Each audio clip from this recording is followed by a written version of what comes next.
Shabbat Shalom from Under the Dome. My name is Noel. This is the Diaspora of Yasharel, but you guys probably all know that by now. But what you probably don't know is that this is episode 22, I think. We've been going at it for 22 weeks, and now we actually took about 3 or 4 weeks off. I'll explain a couple reasons why. But I expect a smaller group because of that, because, a lot of people haven't gotten the memo that we're back on again. So a few weeks back, my wife and I, we decided to take the trip out to Missouri. It was a 2-week trip. It was a very long road, tiresome trip. And we're going to be spending the next 3 months out here for my wife's 3rd trimester until she gives birth. And we're going to be out here. And then we'll leave Missouri with either a boy or girl. We really don't know. Also, I'm here with Michael tonight, and Rob is MIA. Missing in action. We have not heard from him all day. Hopefully he will show up some point today. And I was going to say the other thing too is that we're just kind of concluding the Passover season. What's interesting about the Torah community is that the Passover season, it really goes for 6 weeks, depending on what calendar you're on. I think the Zadok calendar started off this year, and then I had it a week ago, and there's some people that are still 2 weeks off almost from Passover, or maybe another week from at least starting Passover. So we've got another 2 weeks to go. So we took a little bit of time off, about 3 weeks. Here we are. We're back. We're rolling, and I'm excited to be here. It was a nice break, but I'm also excited to be back here with you guys. So hopefully tonight we will be finishing our Hebrew Revelation study.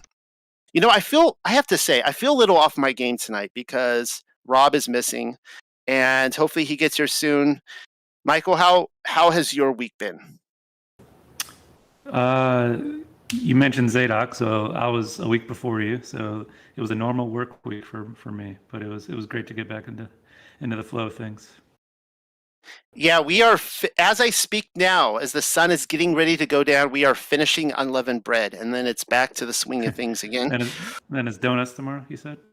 Yes, it's our 3rd or 4th annual Get Donuts the morning after unleavened bread. So, yeah, hopefully there's some good donuts here in Missouri. I really don't know. Hopefully they have maple donuts. Those are really hard to find. But anyways, I'm asked what calendar am I on? I'm just on the I'm not on the Zadok. I'm not on the solar lunar calendar. I'm just on the typical calendar. I don't even know what to call it. But anyway, so let's go ahead and get started. And I think Michael, since Rob's not here, he usually this is where I feel off my game. But anyways, why don't you start reading from Revelation 21, and then we'll go from there. Sure, sounds great. This is Hebrew Revelation, Confidential Counsels, chapter 21. I saw new heavens and a new earth, for the first heavens and earth had perished. Also the first sea was no more. And I, Yochanan, saw the set-apart city, the new Yerushalayim, descending from the heavens to the earth. And it was adorned like a wife who was adorned before her husband. And I heard a great voice from the throne which said, Look, the tabernacle of Yahweh is with man, and he will be Elohim to them, and they will be a people to him. And Yahweh Elohim will wipe off the tears from all the faces, and the death will no longer reign, neither any suffering or outcries or affliction. The former has passed by, and he who sat on the throne said, Look, I made everything new. And he said to me, Write, for these words are truth. Then he said to me, It is all over. I am the first and the last, the beginning and the end, and I will give the thirsty living waters for free. Whosoever overcomes will be possessor of all, and I will be Elohim to him, and he will be a son to me. However, to those who do not believe, and to murderers, and to fornicators, and to sorcerers, and to liars, I will give their reward from the fire of Hashiol, which burns with fire and sulfur, and this is the second death. Then there came to me one of the 7 messengers, who had in their hand the bowls full of the 7 plagues, and he said to me, Come and see the wife, the bride of the Lamb. So he led me unto a mountain, which was great and high, and showed me the great city, the set-apart city, Yerushalayim, descending from the heavens to the earth. And the glory of Yahweh was upon it, and its light source was like the goodly stone which is called jasper. And it had a great wall and 12 gates, and at the gates were 12 messengers, and the 12 names of the 12 tribes of Israel. At the gates were 3 gates. At the east were 3 gates, and at the west 3, and at the north 3, and at the south 3. And the wall of the city had 12 foundations, and on them were written names of the 12 sent ones of the Lamb. And he who spoke with me had a reed of gold in his hand, to measure with it the city, the wall, and the gates. And the city lay as a square, and its length was the same as its width. And he measured the city with the reed, 12,000 stretches of field. And its length and its width and the height of the city are the same. And its walls were 144 cubits, according to the measure of a man which the messenger had. And the wall is of jasper, and the city of pure gold. And the foundations of the wall, even of the city, were decorated with goodly stones. The first foundation was a jasper, the second sapphire, and the third chalcedony, and the fourth turquoise, and the fifth ruby, and the sixth carnelian, and the seventh crystal, and the eighth topaz, and the ninth chrysolite, and the 10th agate, and the 11th jacinth, and the 12th amethyst. And the 12 gates were of pearls, and every gate was of one pearl. And the plains of the city were pure gold, like pure glass. And I did not see the house of prayer in it, for Yahweh Sabaoth was the house of their sanctuary, and the Lamb. And the city does not need the light from the sun or moon, for the glory of Yahweh is a light source for them. And its light is the Lamb. And the set-apart peoples will walk in this light, and the kings of the earth will bring their wealth into it. And your gates will be open continually, day and night. They will not be shut, for there will be no night, and they will bring into it glory and honor from the nations. But no stranger will come near to him, only those whose name is written in the scroll of life. That is chapter 21. I will hand it off to Noel for commentary. Well, as always, there's a lot going on in this chapter. This is something I think I'm a little bit more intimately familiar with, this chapter, more than any other, particularly because with the Flat Earth movement several years ago, this was something we all kind of turned to very early on to talk about this idea of a city that is a, 1,400 square miles by 1,400 square miles. I think technically, Michael, in your name, 1380, I think that's what you calculated out to, right? 1,380 miles, which is, the idea that John is being taken to this mountain and seeing it come down, and then you try to figure out how in the world does this mountain, this city actually fit on a globe. It doesn't. It doesn't work on a globe whatsoever. The measurements would be like if you know your geography in California, we were just talking about California before we started. If you started at the Mexico border in San Diego, it would go like all the way up to Yellowstone National Park. That's how huge this city is. It's massive. So I'm going to kind of start talking about this chapter in a little bit of a reverse order. I wanted to start at the very end because, as you guys know, I don't know why I have such a hang up on this, but I've really been investigating this idea of, is my body a temple? And I know that some people just are going to like roll their eyes at this and go like, what are you talking about? The first reaction people usually give when I question that, they're like, what? You think I'm not supposed to eat healthy? It's like, well, no, we're supposed to eat healthy. We're supposed to maintain our body. Obviously, that's Torah. But I've been trying to make a case. I've been trying to find anywhere outside of the Pauline epistles where it actually says that our body is a temple.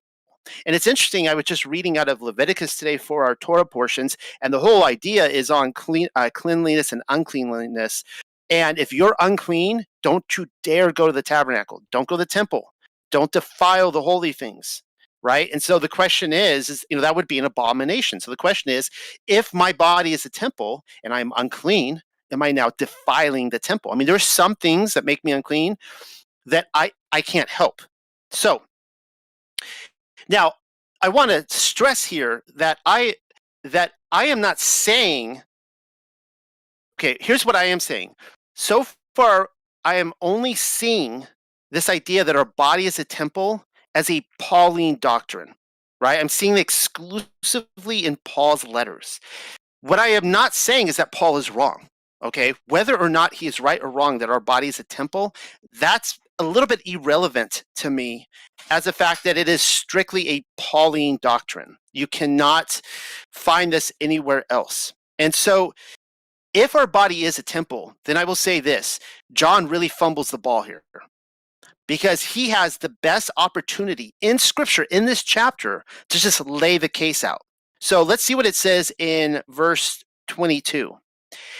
So New Jerusalem is coming down, and John Buchanan is standing on this mountain, this very tall mountain. He's seeing it come down, and and let me just talk on its size really quickly here. That in my estimate, New Jerusalem, if you were to stand anywhere on this earth, we're not talking about the moon map. We're just talking about your basic flattened globe map, like an AE projection map. If I were to stand on the outer rings of Antarctica and New Jerusalem comes down to the North Pole, it would still look bigger than a full moon on the horizon. It's going to be massive. Like the light from the city, you could be anywhere on the earth, and this light from this city is going to be the light that you need. That's why it says, it doesn't say, by the way, that the sun and the moon disappear. It just says that their light will no longer be needed because New Jerusalem will fill it. Well, anyways, we get to verse 21 and no, verse 22, and this is what it says. And I did not see the house of prayer in it, for Yahuah-Ch was the house of their sanctuary and the Lamb. So it's saying that these two entities, these two persons, the Lamb, who is our Hamashiach, Yahusha, as well as Yahuwah, are the house of prayer. There is no physical house of prayer. Now, this is the perfect opportunity where he could have said, and I did not see the house of prayer in it, for Yahuah-Ch was the house of their sanctuary and the Lamb and the set apart. But he doesn't say that. And then he says this, and the city does not need the light from the sun or the moon. I just explained that. For the glory of Yahuwah is a light source for them, and it is its light is the Lamb. So again, you see Yahuwah in the Lamb and the relationship and the light, and here it says, and the set apart peoples will walk in this light, and the kings of the earth will bring their wealth into it. All right. So again, this is like totally fumbling the ball here. If this is legit, because why doesn't it say the set apart are also the temple? I just really want to push that out there because this is something that I'm really looking into, and this is just further confirmation in my mind that we're that let Pauline doctrines be Pauline doctrines, and I guess John's doctrines be John's doctrines. Sometimes I think that they don't really mix well. Hopefully, those aren't fighting words. That's what I want to start with tonight. And back to you, Michael. Alrighty. Shabbat Shalom. I will start on the top part. I thought that was interesting on verse 1, and I guess I'll read both for people who don't have the PDF. And I saw a new heaven and a new earth, for the first heaven and the first earth were passed away, and there was no more sea. And in the Hebrew it says, then I saw new heavens and a new earth, for the first heavens and the earth had perished. Also the first sea was no more. The Hebrew, it's more, it speaks to more of a biblical cosmological worldview, in my opinion. So it talks about the heavens, where the Greek is just new heaven and new earth, and it makes it more flat earthish, if that's a word, I thought. And then also, I'm asking the question here, also the first sea was no more. What does that mean? What do you guys think that means? Also the first sea was no more. In the Greek, it just says there's just no more sea. But in the Hebrew, it says also the first sea was no more. I'm wondering if, because you're going to see a pattern, and I'll speak on it, of, there's bookends of the Bible here. So there's the Genesis creation model, and then this is the great eighth day. This is Revelation, eternity, tree of life in both instances, creation. But then the sea was in Genesis 1. So I'm wondering if that sea will be no more. I don't know. But that's my first question to you guys. Number 2, it says the same thing. So I will just read the Greek, though, this time. And I, John, saw the holy city, New Jerusalem, coming down from God out of heaven, prepared as a bride adorned for her husband. Again, just notate in the Hebrew, it says heavens to earth, multiple. So yeah, back to the Greek. That word prepared, as in prepared for a bride, I wanted to talk about that. I'm going to butcher it, but it's katabanasom, and it's the same word, prepared, used as in the sheep and goats judgment in Matthew 25. So to summarize that, it's the king comes, with his angels on all his glory and separates the sheep and the goats. At the very end of the sheep part, Matthew 25:34, he says, then the king will say to those on his right, come, you who are blessed of my Father, inherit the kingdom prepared for you from the foundation of the world. It's linking New Jerusalem is that kingdom. if we're taking this to be the same. Both are being prepared. Both are the kingdoms prepared for people that were from the foundation of the world. And I'm going to be talking more about that, that this is paradise. This is the Garden of Eden. This is the tree of life, if you know who wisdom is. It's just beautiful when you look at it that the first and last books summarize, the beginning and the end of what we did, Let's see. Okay, so number 3, I'll read the Hebrew. And I heard a great voice from the throne which said, "Look, the tabernacle of Yahweh is with men, and he will be Elohim to them, and they will be a people to him." Ezekiel 37, that's dry bones. It says on number 26, "I will make a covenant of peace with them. It will be an everlasting covenant, and I will place them and multiply them, and will set my sanctuary in their midst. My dwelling place also will be with them, and I will be their Yah, and they will be my people." So it's just when Yah tabernacles with us, it's it's the same as in Ezekiel 37. Number 4, "And Yahweh Elohim will wipe off the tears from all the faces, and death will no longer reign, neither any suffering or outcries or affliction, for the former is past." Isaiah 25:8 says, "He will swallow up death for all time, and Yah will wipe tears away from all the faces, and he will remove the reproach of his people from all the earth." So Isaiah is also talking about swallowing up death, also talking about wiping away his tears, no longer reign. So in 1 Corinthians 15, unfortunately, I'm reading some Paul tonight, guys, so be ready. 1 Corinthians 15:23, "But each in his own order, Christ the first fruits, after that those who are at Christ at his coming. Then comes the end, when he hands over the kingdom to Yah, the Father, when he established all rule and authority and power. For he must reign, Christ, until he puts all his enemies under his feet. The last enemy will be abolished is death." In your typical futurist worldview, death is not abolished during the millennial reign. It's only at the end. And that's what I think the Isaiah verse is talking about. And then obviously in this Revelation verse, there's still going to be death in a futurist worldview where the New Jerusalem comes down before. So that's, I want to talk about that Greek word for wipe out, like wipe away your tears, wipe. It's exalipho. It means to wipe out, erase, obliterate. And I want to equate our tears in this instance to our sins. So Colossians 2, "When you were dead in your transgressions and the uncircumcision of your flesh, he made you alive together with him, having forgiven us all our transgressions, having canceled out the certificate of death of decrees against us."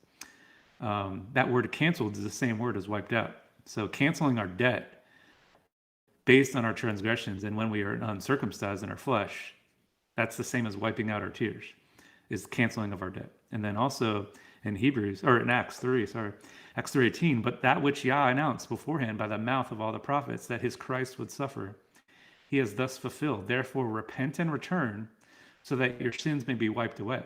So again, that same word wiped is what's used in Revelation. Repenting and returning will have your sins wiped away. I just again equate Revelation 21:4, when he wipes away our tears, he's wiping away our sins. Hallelujah on that. Last one, and then I'll hand it off to Noel again. Number 7 in the Hebrew, it says, "Whosoever overcomes will be possessor of all, and I will be Elohim to him, and who will be a son to me." Now, if you remember, I want to highlight that word overcome. At the very, the first few chapters, all the 7 churches had to overcome something. And I want to summarize those. So these are the benefits of overcoming. So Revelation 2:7, "If you overcame, you will eat the tree of life." We just talked about that. Revelation 2:11, "If you overcome, you will not die in the second death." That was in Revelation 20. Revelation 2:17, "If you overcome, you will eat of hidden manna, the bread of life." Revelation 2:26, "If you overcome, you will have power over the nations." We'll get to that later in this chapter. Revelation 3:5, "If you overcome, you'll be clothed in white raiment." We always talk about the white garments. Revelation 3:12, "If you overcome, you will be a pillar in the temple." And finally, if you overcome in Revelation 3:21, you will get to sit with him on his throne.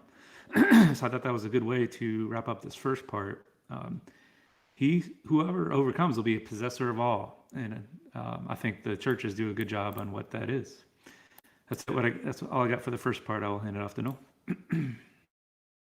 Yeah, I really like what you touched on there. I noticed that too, the new heavens. And it actually says it twice in verse 2. So in verse 1 he says, "Then I saw new heavens and a new earth, singular earth, but new heavens."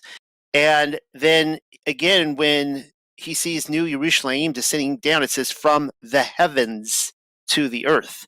And for those of you who were around a couple months ago, I did the study of what I believe there's a very good case to be made that there are multiple heavens, as many as 7 of them, meaning we're on the earth here. There's a firmament above us. We can't get past that firmament. There's an ocean of water above that. But if you can get past that firmament, of course, even Satan and his angels aren't able to. They're in the ethereal realm fighting down there, which I think explains a lot of what the astronauts are trying to mimic when they go on their astral projection walks up there. But if you can get past that sea, that ocean, then you're going to get to the second heaven. And then from that second heaven, there's another firmament. And then you get to the third heaven. And it's in the third heaven where I believe the Garden of Eden is, paradise, as well as Gehenna and New Jerusalem, which is descending down. So New Jerusalem only has to descend through the from the third to the second and the first down to the earth, whereas Yahuwah, the Most High Elohim, he's up on the penthouse up on the 7th floor. And that's my understanding from reading multiple texts, and I gave that case. So if anyone is new to that, you might want to look back at that. So I think it is interesting here that it's talking about the heavens plural, and it lines more up with that worldview. Secondly, verse 3 here, I should have mentioned this last time when it was my part, but notice what it says here. I mean, this is very different from our understanding of, our bodies are a temple now filled with the Ruach HaKodesh. Well, it says right here, "And I heard a great voice from the throne which said, 'Look, the tabernacle of Yahuwah is with man.'" Wait, what? "And he will be Elohim to them, and they will be a people to him." So he's not tabernacling with man now. That apparently that hasn't happened yet. This idea that the tabernacle, the temple, it has come down. So just wanted to point that out. Let's see. What else do I have here? Oh, yeah. Verse 4. I'm not sure, Michael. I was trying to follow along with all what you're saying, but also kind of go over my notes. And this is another great argument for why New Jerusalem comes down after the 1,000-year reign. I mean, from a straightforward reading, we see that Revelation 70 AD has come to an end. Jerusalem is destroyed. And then we saw the transition, or we see Babylon destroyed, which is Jerusalem. And then we see the transition where now Yah is turning his interest onto the beast, and the beast is going to get his, and the beast is destroyed. And then there is 1,000 years of peace where the set apart, those who were chosen, selected to be part of the first resurrection, reign with him. And now we're at the part where New Jerusalem is coming down. And people will argue and say, "Noel, you're wrong, because the millennial kingdom could not have happened yet because New Jerusalem comes down at the beginning." And I'm always like, wait, what? Huh? It doesn't make any sense. It says right here that I think, let me see, verse 4. "And Yahuwah Elohim will wipe off the tears from all faces, and death will no longer reign, neither any suffering or outcries or affliction, for the former has passed away." So when New Jerusalem comes down, it means there is no more death. Well, that's a huge problem if death itself is not destroyed until the end of the kingdom, when Satan is thrown in the fire. And any number of things. We see prophecies in Isaiah where it says that there would be death. That's unavoidable. We see where the people are commanded to go to Jerusalem, wherever this Jerusalem was for the millennial kingdom, to take part in Sukkot. And if they did not, those nations would be cursed, telling us that there would be nations that would choose not to. And I can guarantee you that those mortal sinners are not entering New Jerusalem. That's not happening. We've already covered that in Revelation. So right here we see clear as day in my thinking that New Jerusalem has not come down yet. That's the next big event we're waiting for. We're waiting for some sort of confrontational event where the nations come together to fight the coming down of New Jerusalem. That's what really we're waiting for. I feel like I'm stumbling a lot tonight, and I really feel it's because my other wingman, Rob, is missing. Hopefully he'll get here tonight. One other thing that I found fascinating here was in verse 8. And so we get through this passage of those who are able to enter New Jerusalem and enter the kingdom. And then we come to this right here where it says, however, to those who do not believe, and to murderers, and to fornicators, and to sorcerers, and to liars, I will give their reward from the fire of Hashiel, which burns with fire and sulfur, and this is the second death. Now, whenever it mentions these sins in Revelation, I think it's worth paying attention to. There's only 4 sins that are mentioned here: murder, fornication, sorcery, liars. We're going to get to in the next chapter where these same 4 sins are repeated in chapter 22, verse 15. They say they're murderers. Fornication is then changed to adulterer, which I think is a better translation anyways. Whenever I hear fornication, I always want to see what the translator is getting at with that word. It usually just means sexual immorality, but it doesn't really specify as much as adultery clearly does specify. And then we see sorcery again and liars. So when we look around at it, here as truthers, and when we look around at the world and we're trying to expose the lies of people, these are the big 4 sins that we see. We see sorcery, pharmakia, right? Like, I don't know if I even need to go over that one right now. I mean, pharmaceuticals, and it's actually a poison. It's actually witchcraft that is taking the world by storm. We have witnessed that with a shock and awe event over the last couple of years. The other is liars. What do we see everywhere? We see these hoaxes. I mean, it's almost like nothing in the media anymore isn't a lie. And believe it or not, lying is another form of magic, of witchcraft. It doesn't straight out say that in the Bible, but if you go back to Babylon with the ancient mystery religions,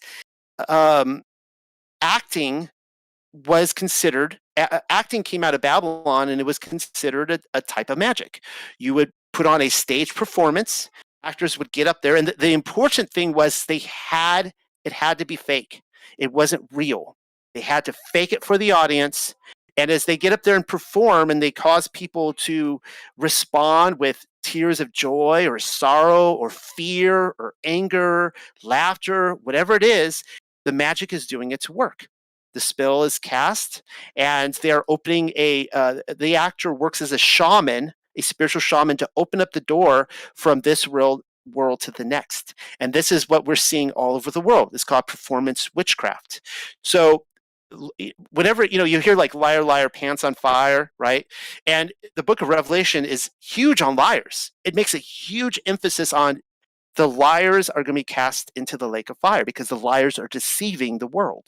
So we see those 2 things. We see pharmakia, we see liars, we see murderers, which, as you guys know, the elite have their satanic rituals. It's really strange how I think about this a lot, the balancing act where secretly, with the Vatican and other places in London, and Buckingham Palace and so on, they have all these sick, satanic, ritualistic murders that they don't advertise.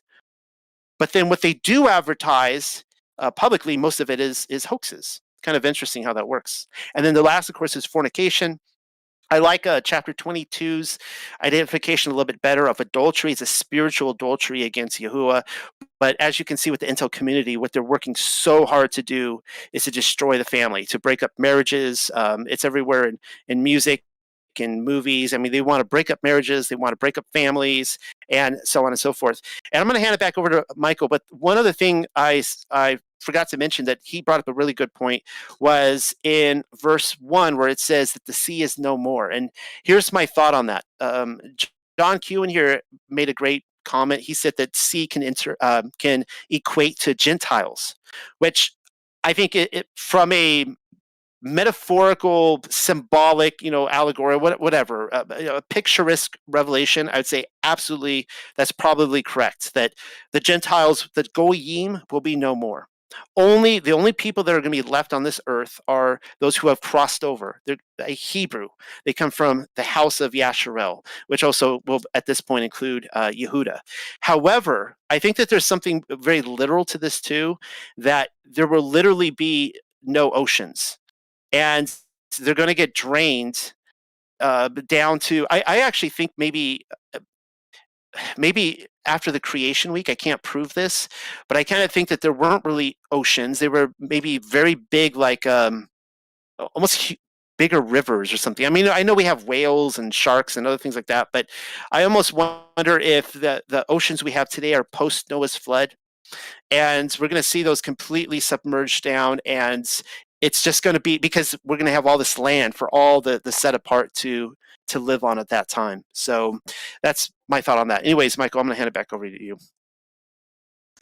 All right, good stuff. I only have a little bit left on this chapter. So Noel hit it on his first part, the size of the New Jerusalem, the size. So whether it's 1,380 miles, that's not me measuring it. That was somebody else that I was researching.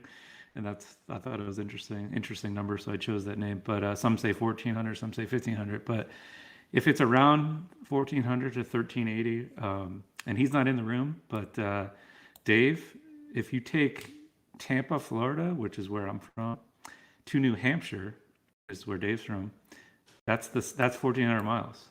That shows you how large this kingdom is. That's going to be huge. And so I just wanted to put it into perspective as far as miles.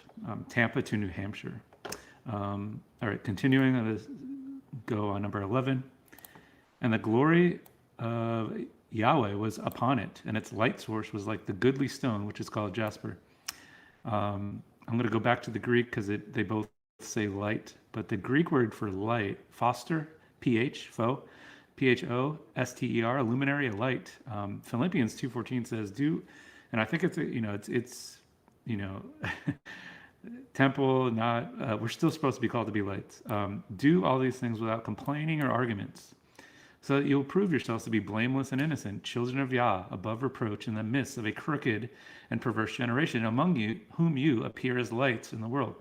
That word lights is the same word used in this Revelation passage about her light. So whether we are the temple or whether we are just lights in the temple, aka jewels, this verse is saying, don't complain, don't have arguments, prove yourself to be blameless and innocent in the midst of a crooked and perverse generation, that you appear as lights.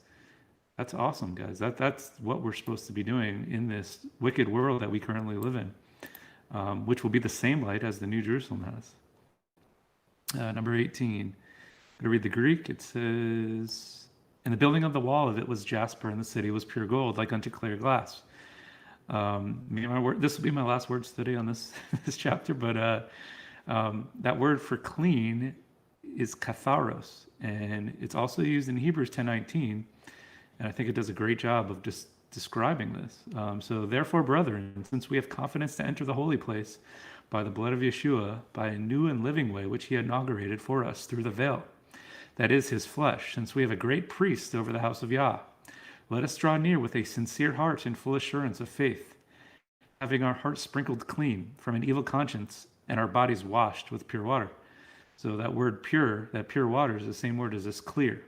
So in order to get your sins washed away with pure water, which is the living water, which we already talked about, you have to have a sincere heart, and your hearts are going to have to be sprinkled.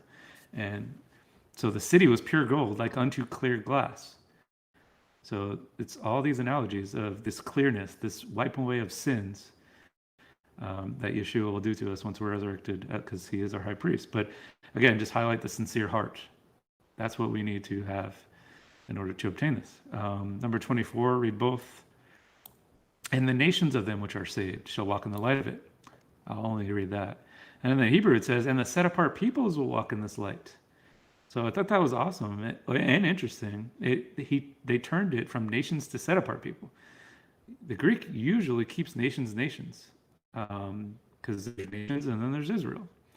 But in this Hebrew version, it says the nations of them which were saved turned into the set apart people.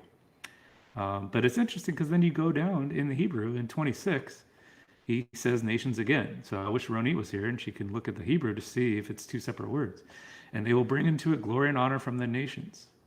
So I just know, in the Greek, it's always separated Israel and the nations. You're grafted in. But in this, the Greek said nations were, the Hebrew said set apart people. Finally, number 25, I'll read the Hebrew. And your gates will be open continually, day and night they will not be shut, for there will not be night.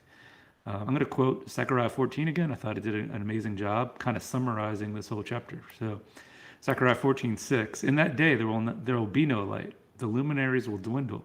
For it will be a unique day which is known to the Lord, neither day nor night. But it will come about at evening time. There will be light. And in the day living waters will flow out of Jerusalem, half of them towards the eastern sea and half towards the western sea. It will be summer as well as in winter.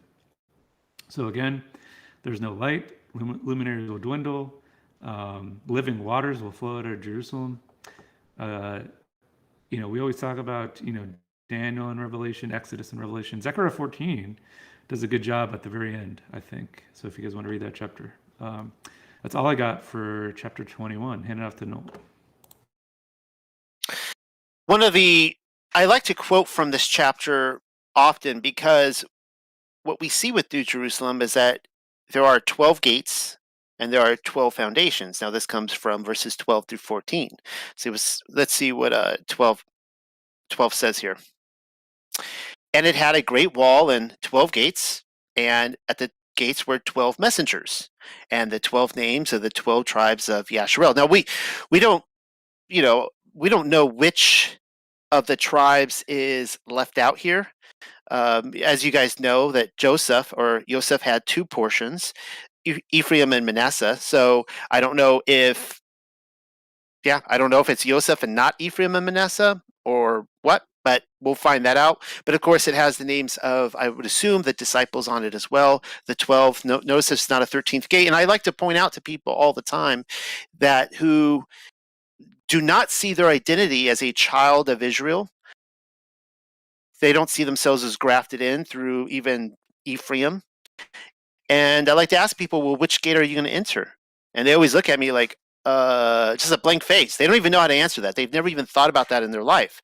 But when the moment comes, now, I mean, to be fair, I guess I'm not going to just run in a gate either, because I would hope that I would be assigned a gate. Maybe I'm Levi. Maybe I'm Yehuda. Who really knows at this point? If I had to guess, I would probably go in through Ephraim. I would imagine there'd be a lot of congestion there, and I think we'll probably all go through one. But the point is that there is no gate here for the Goyim, for the Gentiles. If you're a Gentile, you're not entering that city. So it's important to, a Gentile is just a pagan. That's all they are. So we don't want to be a Gentile. We don't want to be a pagan. That's not good for the Gentiles when New Jerusalem comes down. So let's just make sure we are grafted into Israel, that we recognize that is our story past as well as present, because it's our story future. And I think that's all I have on that. And we can go ahead and, before we read chapter 22, I was going to open it up to Roundtable chapter 21. So, Michael, you have nothing else, correct? Nothing else. Yeah, let's Roundtable. All right. What are your guys' thoughts? Don't all line up at once.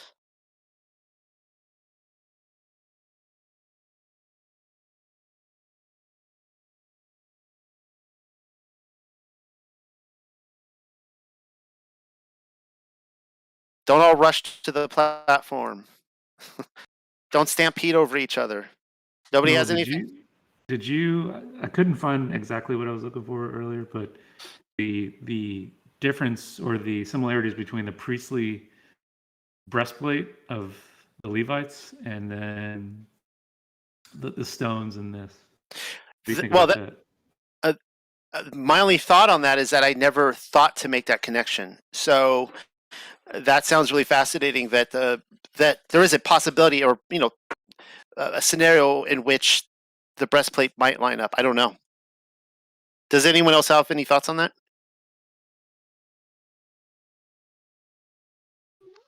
On the breastplate itself, it was interesting. I was actually reading in Exodus today. I think it was Exodus 28, and it talked about the stones and how they lined up. And I think they do correlate with the tribes. And one thing I thought that was interesting in the chapter we read, I think it said that Jasper was the source of light, if I remember reading that correctly. And I think Jasper correlates with Benjamin, the tribe of Benjamin. So I don't really know what to make of that. I don't know if there's anything more to that, but I thought I would throw that out there.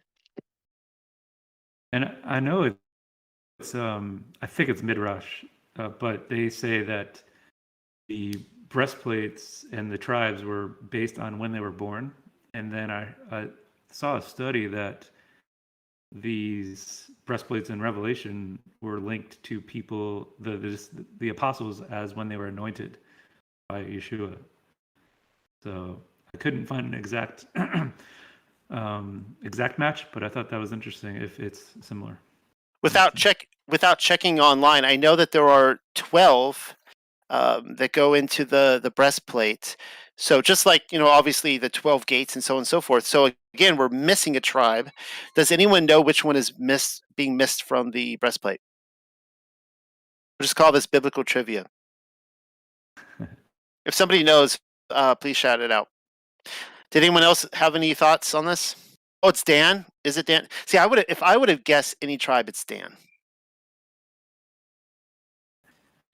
You remember Yeah, Dan? Oh, go ahead.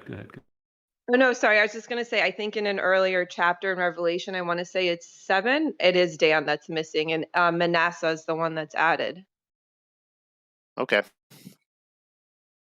And I want to say we said Dan was in Ezekiel, but he had land allotment in Ezekiel, but he's not mentioned here. Maybe I forgot the study on that, but No, just a quick question.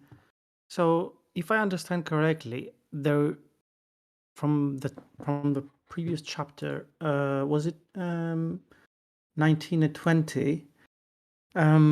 I don't want to go backwards, but from my understanding is that during the Millennium Kingdom, people should pay homage to the city of Jerusalem, which is somewhere on the earth, and then during the new heaven and new earth, a new Jerusalem will come down.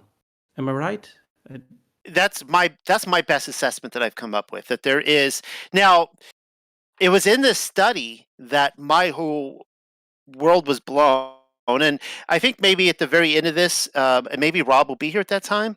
I would love him here for it. And the way we ended it with John is the three of us talked about the things we learned in the book, and hopefully we can kind of go over some of that. That was one of the big, revelations, for me in this book, was coming to realize that I actually started the study not thinking that Babylon was Jerusalem. And it was undeniable for me when I realized that Jerusalem was Babylon and that the whore was Judah. And it says that Babylon will be a haunt for demons and devils. That tells me that for the millennial kingdom, that land was completely snubbed. And when Ronit was in this group, she was commenting about when she was in, she's just not here tonight, but she was commenting on how on every continent all over the world, you see these beautiful, what we would call Tartarian. Everyone knows what I mean when I say Tartarian. I don't like that word, but we see these beautiful Tartarian buildings, but not really in Israel. And so what was going on? Well, I think it was a haunt for demons. My point is that Yahushua needed to set up a camp somewhere. We really don't know where that was. We can throw out the North Pole. That's I really don't know if it is or isn't. It would make sense. Maybe it's somewhere else on the moon map on a different continent. And there's a Jerusalem there that he would have had to set up, a temple in a Jerusalem where I believe that the Goyim, the nations, were expected to come in. And I really shouldn't say Goyim, because if they were going to celebrate Sukkot, hopefully they were grafted in at that point. They would have seen themselves as the house of Israel, and obviously there was a rebellion against that yet. So yes, so there is contextually within this chapter with 19, 20, 21, and 22, and also where we see ourselves in history, I believe there has to be a Jerusalem and a camp of Yah that is there to guard that Jerusalem.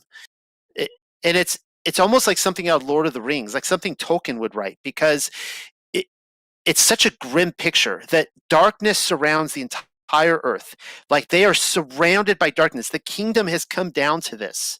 And whenever people will argue against the millennial kingdom, I'm like, but that's how it ends, guys. They'll be like, oh no, the kingdom's never coming to an end. I'm like, that's fine and all. But it says right here that Satan is going to surround the camp, the entire earth. Total darkness, lies, deception. It's going to surround it. And the only people that are in freedom, that still have, the freedom in the embrace of, Yahuah in that context, in the kingdom, are there in the city. Yeah, and it's just like, like the Battle of Helm's Deep or whatever. It's so grim, but we know how it turns out. So hopefully I didn't go on too much of a rant there. No, it's fine. I kind of understood the general idea. It's just that one final question that comes after that is, where is or which is the true Jerusalem city? Not the New Jerusalem, the one which was during the Millennium Kingdom. Well, that's a good question. And so my assessment would be, we can't know where it is, because if Satan is going to surround it on the breadth of the earth, the four corners, some translations will say 4 quarters of the earth, then the idea is he's deceiving the nations to go and invade the city. So if we knew where it was, then we would know where it is, right? Then I wouldn't be here right now. I would be in that city. I can guarantee you that. So this is one of the things that changed my thinking, because I was looking for these ideas of where is the true state, the historical state of Israel. And I've seen, people look at California. I've seen people look at North America. I've seen, South Africa, Europe, Ireland. I've seen people put things all over. I've seen people claim that China is Babylon. And they could be any of those places. But it started to make the most sense to me that the state of Israel, the modern state of Israel, is the historical state, because it makes more sense to me now that it would be, that Satan would want to get people to go there, and these imaginary fake nation of Jews, and there would be this fake gathering, and that they would actually be in a cursed land, which is supposed to be desolate until Yah blesses it.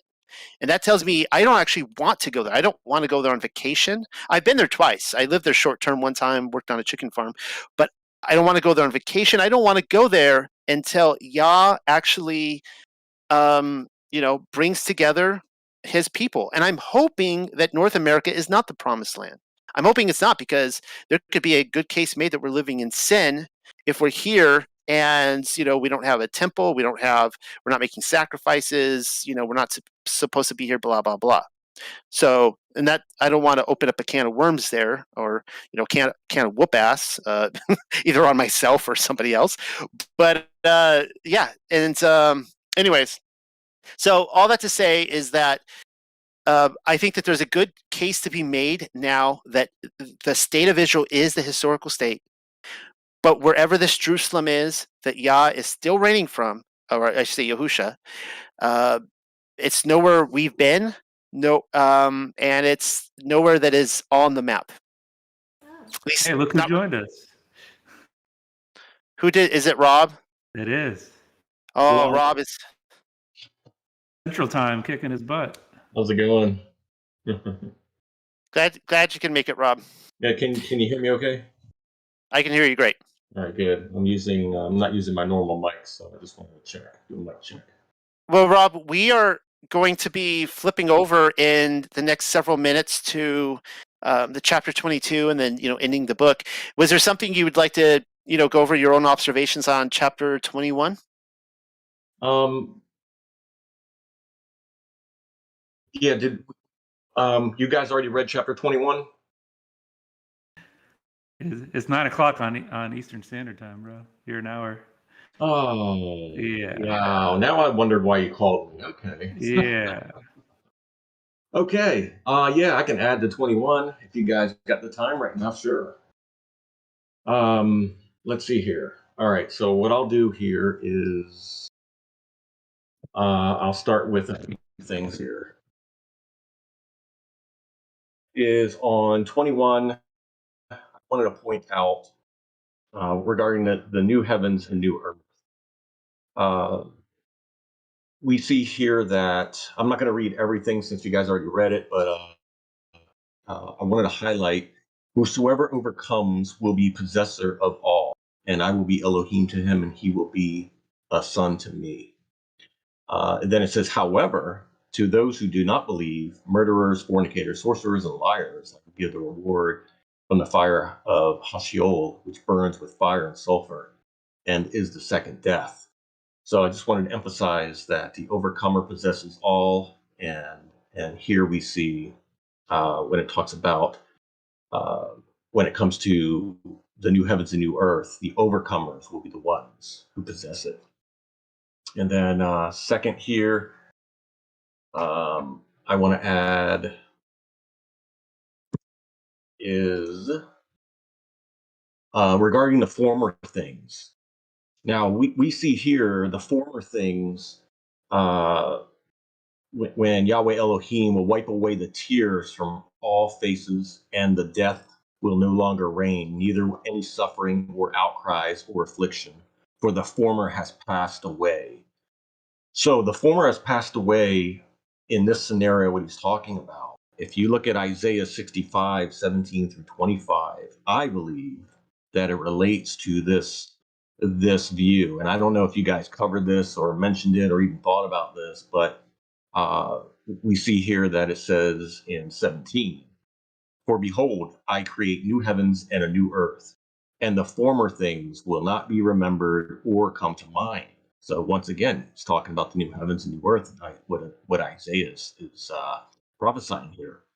And the next part that I think is very intriguing, but be glad and rejoice forever in what I create. For behold, I create Jerusalem for rejoicing and her people for gladness.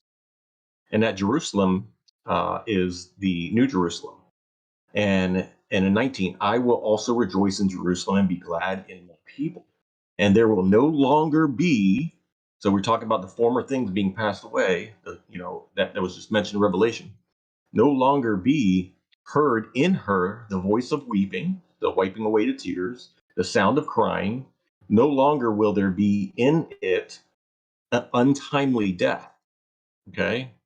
Or any old man who does not live out his days. For the youth will be 100 years old, and the sinner dies at 100 years old will be a curse. They will build houses and inhabit them. They will also plant vineyards and eat their fruit. They will not build and another inhabit. We read this on the tribulation where they would build and then someone else would inhabit it. So here it's not going to happen. They're going to build and no one's going to inhabit it. No one else is going to inhabit it but them. It's going to be theirs. They will not build another. For the days of my people will be like the days of the tree of life. For the deeds of their labor will grow old. They will not labor in vain or bear children for calamity. For they are the offspring of those blessed by Yahuah, and their descendants with them. It will also come to pass that before they call, I will answer, and while they are still speaking, I will hear. The wolf and the lamb will graze together, the lion will eat the straw like the ox, and the dust will be the serpent's food. They will do no evil or harm in my holy mountain, says Yahuah. And I believe that reference to the holy mountain is New Jerusalem. So a couple things I wanted to point out in Isaiah in reference to fitting in with the new heavens and new earth. And I know some will take this paragraph, so to speak, and fit it into the millennial reign. And because it talks about sinners die, at 100 years old and will be accursed. Well, I would see that as when the new heavens and new earth is in place in working in how would you say in place, that who's to say that there's not going to be others being born and having the choice to sin or make these choices, just like the angels were created, right, in righteousness and holy, but they still had the choice and option to sin. So I say that because as you read down in verse 23, they will not labor in vain or bear children for calamity. So that poses the thought that the people living in this new heaven and new earth with the Torah written on their hearts may very well be able to bear children.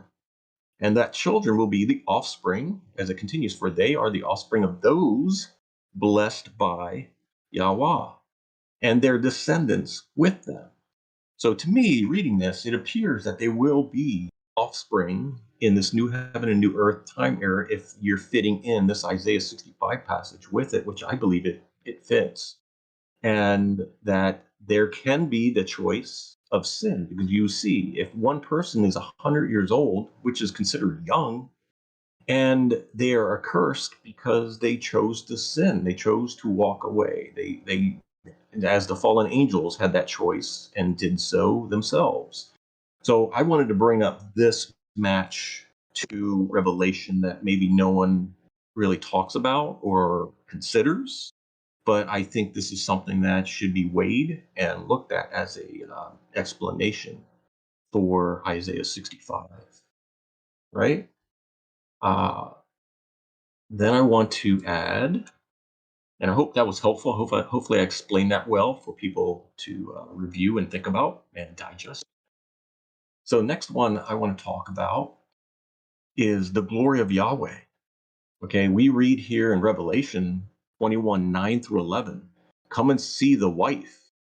And I put in parentheses here, is this, and I bet you guys probably brought this up. Come see the wife, the bride of the Lamb. Could that possibly be come see the wife and the bride of the Lamb? I don't know. Depends. Yeah, Yochanan saw the set apart city, the new Jerusalem, descending from the heavens to the earth, and it was decorated like a wife who was adorned for her husband.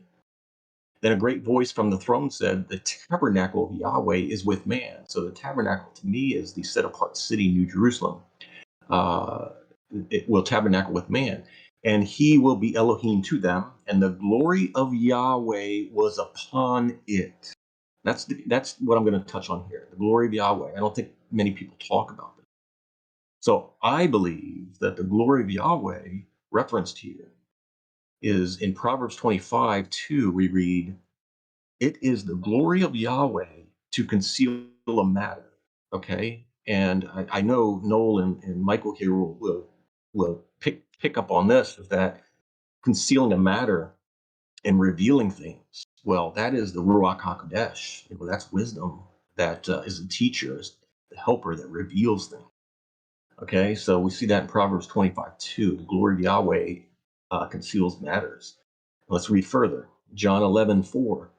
But when Yeshua heard this, he said, this sickness is not to end in death, but for the glory of Yahweh, so that the Son of Yah may be glorified in it. Also see the reading we did on John 16:13-14, the Spirit of Truth, and that specifically talks about the glory of Yah.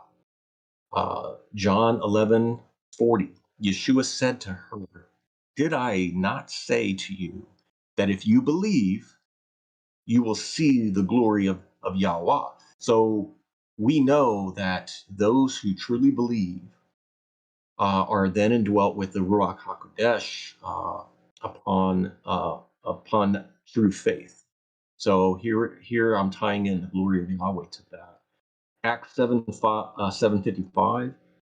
But being full of the Holy Spirit, he gazed intently into heaven and saw the glory of Yahweh, that's one, and Yeshua, that's two, standing at the right hand of Yah, that's three.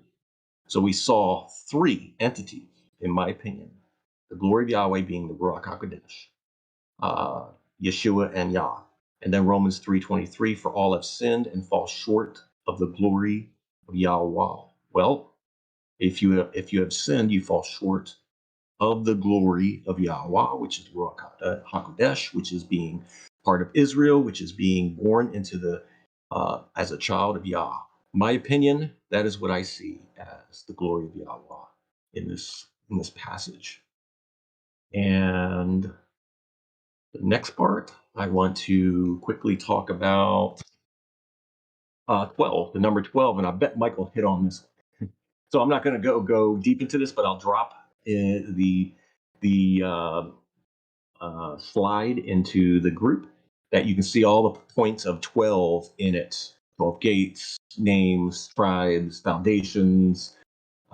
You see the 12,000. You see the 144 cubits, 12 by 12, the 12 gates, the 12 kinds of fruit. The 144,000 also mentioned earlier in chapter 7, the 12,000 of 12 tribes, and the 12 stars above as a crown above her head in 12:1.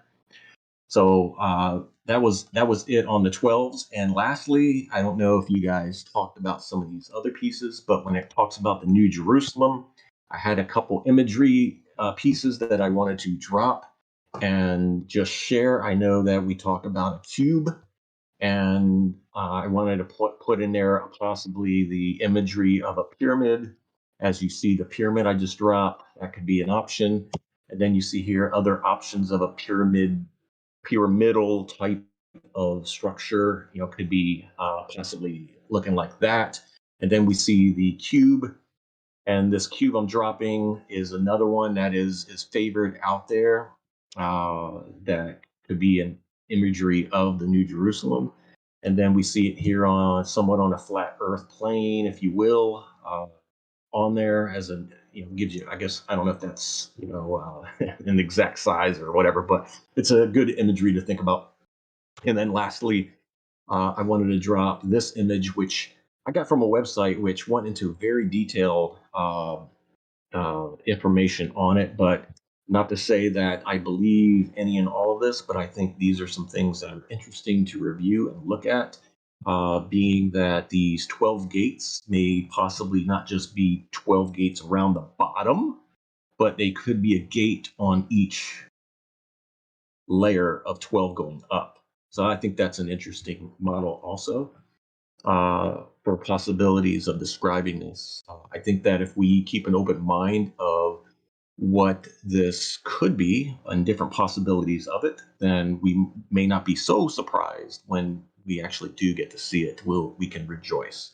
So I think that was a quick 5-10 minutes of my slides of 21. And I hope that some of that information was thought-provoking and added to what Michael and Noel just shared. So any comments on that, Michael or Noel, please let me know.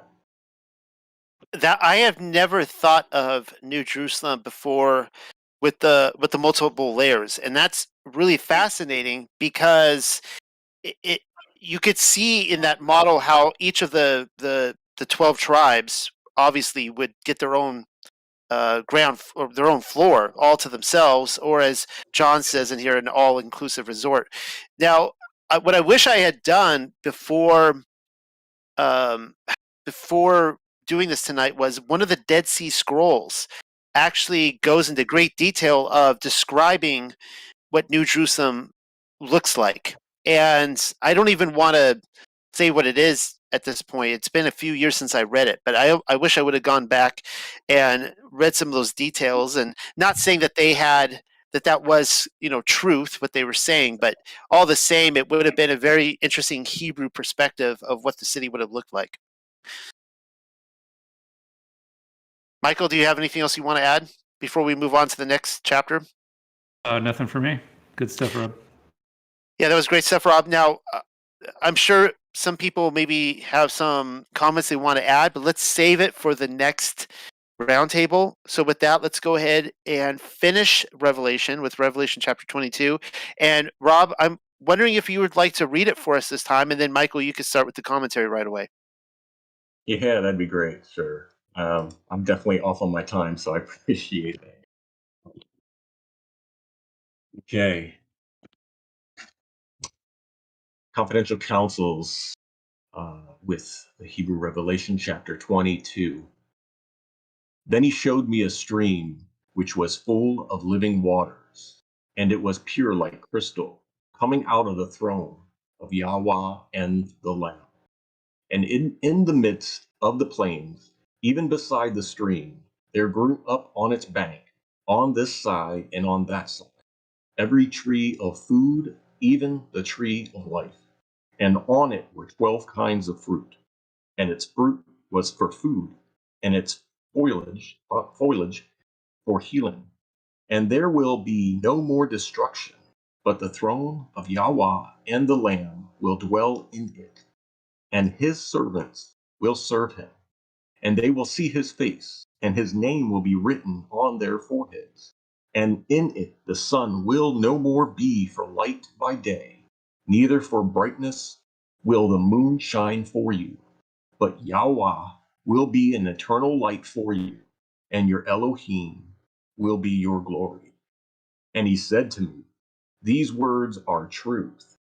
And Yahuah-Ch sent his messengers to show his servants what will happen soon. Look, I will come with haste. So blessed is he who believes the words of the prophecy which is written in this scroll. And I, Yochanan, heard and saw all these things. And when I had heard and seen this, I fell to the earth and prayed to the messenger who showed me it. But he said to me, look, do not do this, for I am also of your company and your brothers, the prophets, and of those who establish the words of this scroll. Do your prayer to Yahweh. Then he said to me, do not seal up the vision of this scroll, for the time is near. Whosoever is evil, he will be so all the time. Whosoever is unclean will also be so. But whosoever is faithful will be so all the time. And whosoever is set apart also just like this. And look, I will come with haste to reward every man according to his work. I am the first and the last, the beginning and the end. Blessed are those who do his commandments, that they may have part in the tree of life and be pure to walk in the city. For the dogs and the sorcerers and the harlots and the murderers and the liars stay aside. I, Yeshua, sent my messengers to show this to the assembly. Even I am the root of the families of David. Both the Ruach and the bride say, come. And whosoever hears, let him say, come. And whosoever thirsts, come to the living waters and drink without money and without price. But I testify to all who hear the prophecy of this scroll, that if one will add any words to it, Yahweh will add to him the plagues which are written in this scroll. And if anyone will diminish any words from the scroll, Yahweh will blot out his name from the scroll of life. And thus says he who testifies, yes, I will come with haste. Amen. Yes, come, Adon Yeshua, the steadfast love of our Adon Yeshua HaMashiach be with you all. Amen. That concludes the reading of chapter 22 and the book of Revelation, and I'll pass it over to Michael. Alrighty, thank you, Rob. Shabbat shalom again. Can you believe it? We are done with this last chapter. It's amazing. And I'm going to start with verse 1. So I'm going to read both. And he shewed me a pure river, water of life, clear as crystal, proceeding out of the throne of God and of the Lamb. And in the Hebrew, then he showed me a stream which was full of living waters. And it was pure like crystal, coming out of the throne of Yahweh and the Lamb.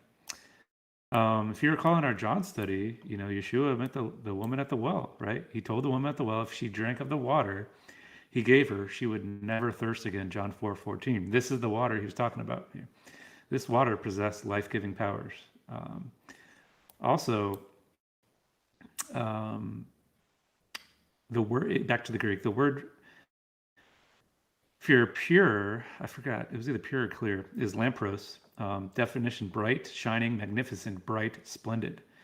And if you guys have been following me this whole book, I know I said it in Revelation 3 about Philadelphia, but I'm of the opinion that the different gospels are speaking to different sets of believers. In my opinion, Luke is speaking to the set apart. So Luke 23:10 says, "Now the chief priests and the scribes stood there, vehemently charging him, and Herod, together with his soldiers, treated him with contempt and mocked him, dressing him in a brightly shining robe, and sent him back to Pilate." That word "shining" is the same word in this verse in chapter 1. It would be clear as crystal. So that's how bright it is. So why is Luke saying Yeshua was dressed in a white robe? You go to Matthew and Mark, it's purple and scarlet. You can't get around that. It's my opinion. Like I said, it's because Luke's speaking to the set apart. And there's many clues like that. And I mentioned that in my Revelation 3 verse. But also in Acts 10, Cornelius, Acts 10:30 says, 4 days ago to this hour, I was praying in my house during the 9th hour, and behold, a man stood before me in shining clothing. And he said, Cornelius, your prayer has been heard, and and your charitable gifts have been remembered before Yah. So this man, which probably is an angel, obviously, stood before me in shining clothing. That shining is the same word as Yeshua was wearing, his robe, and then also clear as crystal. So this angel was wearing a shining clothing and speaking, for Yah to Cornelius. So this is what we'll be wearing. We'll be wearing these robes of righteousness, these wedding garments, but they'll be bright. They'll be bright and shining, clear as crystal as well. Number 2 in the Hebrew. And in the midst of the plains, even besides the stream, there grew up on its bank, on this side and on that side, every tree of fruit, even the tree of life. And on it were 12 kinds of fruit, and its fruit was for food, and its foliage was for healing. And I kind of brought it up at the beginning of my intro in the last chapter, but the tree of life is making an appearance now. It's making an appearance at the very end. We have to go all the way back to the beginning in Genesis. It makes an appearance. It's a perfect book cover. It bookends. It shows where we fell and where we're going. Thank you, Yeshua, for his sacrifice and to be the high priest of that paradise. But I just wanted to highlight that, the bookend, tree of life, paradise, New Jerusalem, at the very beginning and at the very end, it's a summary. It's showing you, it's a tremendous, story. Number 3 on the Hebrew, and there will be no more destruction, but the throne of Yahweh, and the Lamb will dwell in it, and its servants will serve him. Zechariah 14 again. Zechariah 14:11. People will live in Jerusalem, and there will no longer be a curse, for Jerusalem will dwell in security. And the Hebrew didn't say it. Hebrew said destruction, but in the Greek it says, and there shall be no more curse. So during the millennial reign, aspects of the curse remained. Sin and death continued, and the serpent still ate dust. So for example, and I think Rob mentioned this, Isaiah 65:20, no longer will there be an infant who lives only a few days, or an old person who does not live out his days, for the youth will die at the age of 100, and the one who does not reach the age of 100 will be thought accursed. And then number 25, in the same chapter, the wolf and the lamb will graze together, and the lion will eat straw like the ox, and dust will be the serpent's food. There will be no evil or harm on my holy mountain, says the Lord. There's still curses in the millennial. Here it's saying there's no curses. That's how I see it. Curses are done with. I was going to bring it up last chapter. We got a little sidetracked, it's a Paul verse, but handing the keys back to the Father. When does that happen if the New Jerusalem comes down at the beginning? He hands the keys back. I don't know. To me, the Father has to be dwelling with us, right, to hand the keys back. And as we read in the last chapter, it's when the New Jerusalem comes down. I don't know. I don't know what to make of that, but there's something to that. There's something I'm missing where Yeshua has to hand back the kingdom. To me, that's the end. That's the very end when we live eternally. And there's nothing else. Sin and death, he will make his enemies his footstool. That's at the end. But okay, 2 more and I'll pass it off to Noel. Number 4, I'll read the Hebrew. And they will see his face, and his name will be written on their foreheads. So at least as far as I could tell, up until now, you could never see his face. So Exodus 33:20, he said, "You cannot see my face, for no human being can see me and live." And then Exodus 3:6, moreover, he said, "I am the God of your father, the God of Abraham, the God of Isaac, and the God of Jacob." And Moses hid his face, for he was afraid to look upon him. But here you can see his face. So in number 4, it says, "And they shall all see his face, and his name shall be in their foreheads." That's amazing. That's dwelling with the Father. That's different. I don't know. But lastly, number 5, I'm going to read both. "And there should be no night there, and no need to that was not English. "And there shall be no night there, and they need no candle, neither their light of the sun, for the Lord God giveth them light, and they shall reign forever and ever." And in the Hebrew it says, "And in it the sun will no more be for the light by day, neither for brightness will the moon shine for you. But Yah will be an eternal light for you, and your Elohim will be for your glory." I have nothing on this besides the differences that I wanted to point out. So in the Greek it says there should be no night there. In the Hebrew it says the sun will be no more for light by day, neither for brightness will the moon shine for you. It doesn't mention the moon in the Greek. But it says Yahweh will be an eternal light for you, where it says the Lord giveth them light. I just like the Hebrew better. It says he's just going to be there. He's going to exist and be an eternal light for you instead of giving us a light. And then finally it says they shall reign forever and ever. Hebrew says, "And your Elohim will be your glory." So it links them again together. Elohim will be your glory. I have plenty on the second part, but I'll hand it off to Noel. I probably don't need to state the obvious here that this is the very last chapter of the Bible, of canon, but I would even say outside of canon, this is clearly the very last chapter of all of Scripture. And this chapter flies in the face of everything that I was taught growing up in the church as a Christian. This is so undeniably Hebrew, to the point that the revelation is so Hebrew in its thinking that I was actually taught, I remember in middle school and high school by my pastors, that their explanation for this was that, well, the Gentiles are raptured out of here before Revelation begins. So that's why it reverts back to Hebrew thinking again. That couldn't be any more wrong. That is so wrong. And look what it says here in, let's see, what chapter is it? Verse, I think it's 11. And well, let me start in 10 here. It said, "Then he said to me," and this is Yahuah-Ch speaking, "Then he said to me, do not seal up the vision of the scroll, for the time is near." Now, by that, he's saying that the time of this scroll, this book being unfolded, is very, very near, right? Which is a little awkward if 2,000 years have gone by and it still has yet to be fulfilled.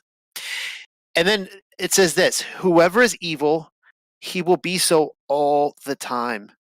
Whoever is unclean will also be so. But whoever is faithful will be so all the time. And whoever is set apart, also just like this." I was actually, and this is sick. This is what I was taught. This is sad reality of what I was taught in a very dispensational thinking church, was that that in the time of Revelation, which would be future tense, Yahuwah reverts back to an obedience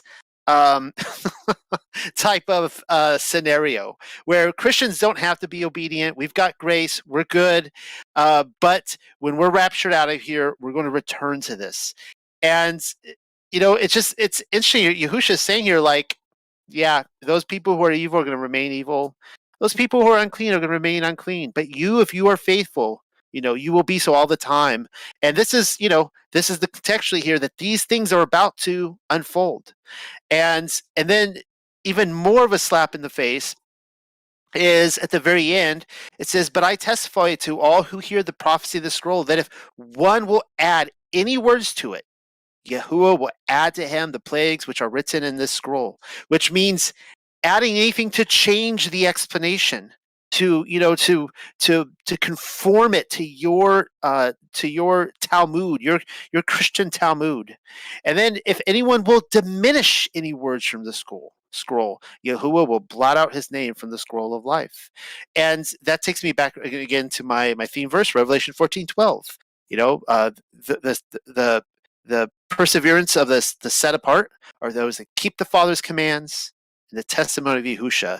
Let's not add to that, but nor take away from that. Let's not say, well, we don't have to really keep the Father's commands. We just have the testimony of Yahusha, which at that point it's not even the testimony of Yahusha, because he told us to keep the commands. So now you're keeping someone else's testimony.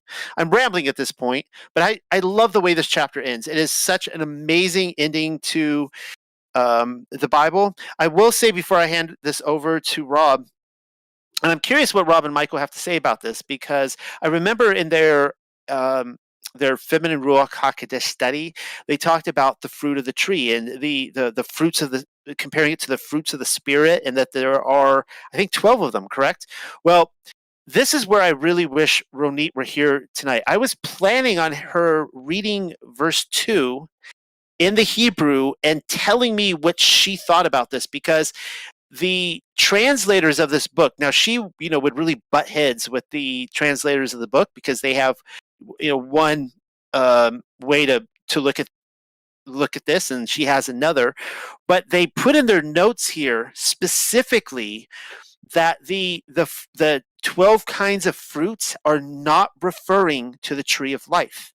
Now, I'm not reading from the Hebrew, so I can't say firsthand, but what they're saying is that is actually an unbiblical idea.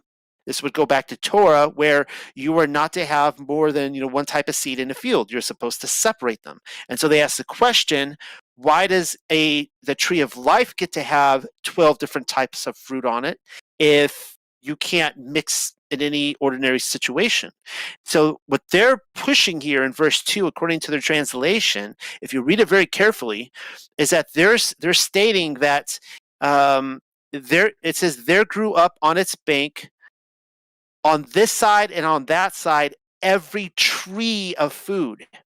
All right, so they're saying, what they will say in their notes here is that every tree of food produces these 12 kinds of fruit. I'm still not seeing what they're seeing, but that's what they're arguing. And I don't have an answer for that. I don't have a dog in that fight. I don't really know. I'd be curious to hear what you guys think. I'm going to hand it over to Rob. Okay, yeah, I'm going to touch on the tree of life and the fruit.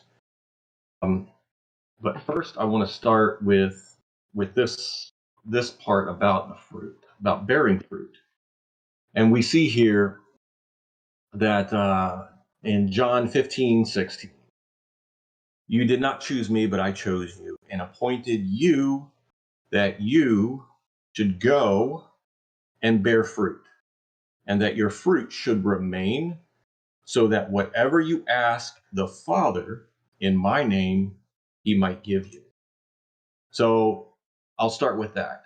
And what I want to begin regarding the tree of life and the river of life, I'll start with the first part of the chapter, talking about the stream which was full of living waters. And we see those living waters also mentioned in 21 verse 6. And it was pure like crystal, coming out of the throne of Yahuwah and the Lamb.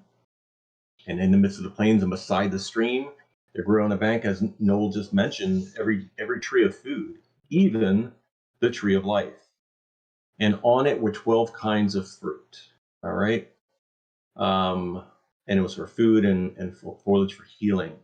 And there was no more destruction and so forth. So what I want to talk about is the tree of life and its fruit. So regarding the fruit, if you guys will check out the slide in here, and I'm going to touch on this fruit and this tree of life. So we read in Proverbs 3:18, she, and this she that's referencing here is wisdom, when it's talking about wisdom in the prior verse or two, or that chapter. Wisdom is a tree of life to those taking hold of her, and blessed are all who retain her. retain her. Okay. Proverbs 11:30, the fruit of the righteous is a tree of life. So here again, it's tying in the fruit of the righteous is a tree of life. Wisdom is a tree of life. And those taking hold of her, so those taking hold of her are going to be the ones who are righteous and wise. And we will read here further that doing so is being obedient, walking in obedience. All right, so and the one who is wise gains souls. And I'm going to read a few verses from Wisdom and Sirach that will also give some insight to this. Wisdom of Solomon 3:11.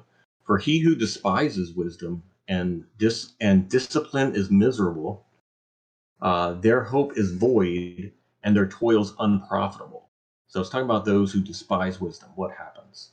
Their works are useless. Their works are useless. So what would the opposite be if they didn't despise wisdom?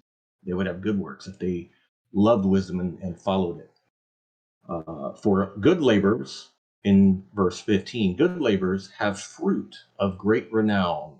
So we see here, works are useless for those who despise wisdom, but for those with good labors, good works, have fruit of great renown. All right, in chapter 8, verse 7, if a man loves righteousness, here we go again, the fruits of wisdom's labor are virtues. So that's the key verse there that helps explain. We have also read that righteousness is the fruit. And what is righteousness? Well, here it's giving you another hint. The labors of virtue. For she teaches, this is wisdom, teaches soberness, understanding, righteousness, and courage. And there is nothing in life for men more profitable than these. That's the most profitable is these things, the fruits of wisdom, the labors of virtues. Then we read in Sirach 1:16, to fear Yahuwah is fullness of wisdom and fills men with her fruits.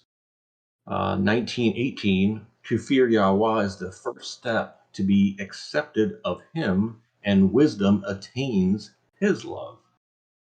19:19, the knowledge of the commandments of Yahuwah is the doctrine of life, and they that do things that please him shall receive the fruit of the tree of immortality. That's the tree of life, guys.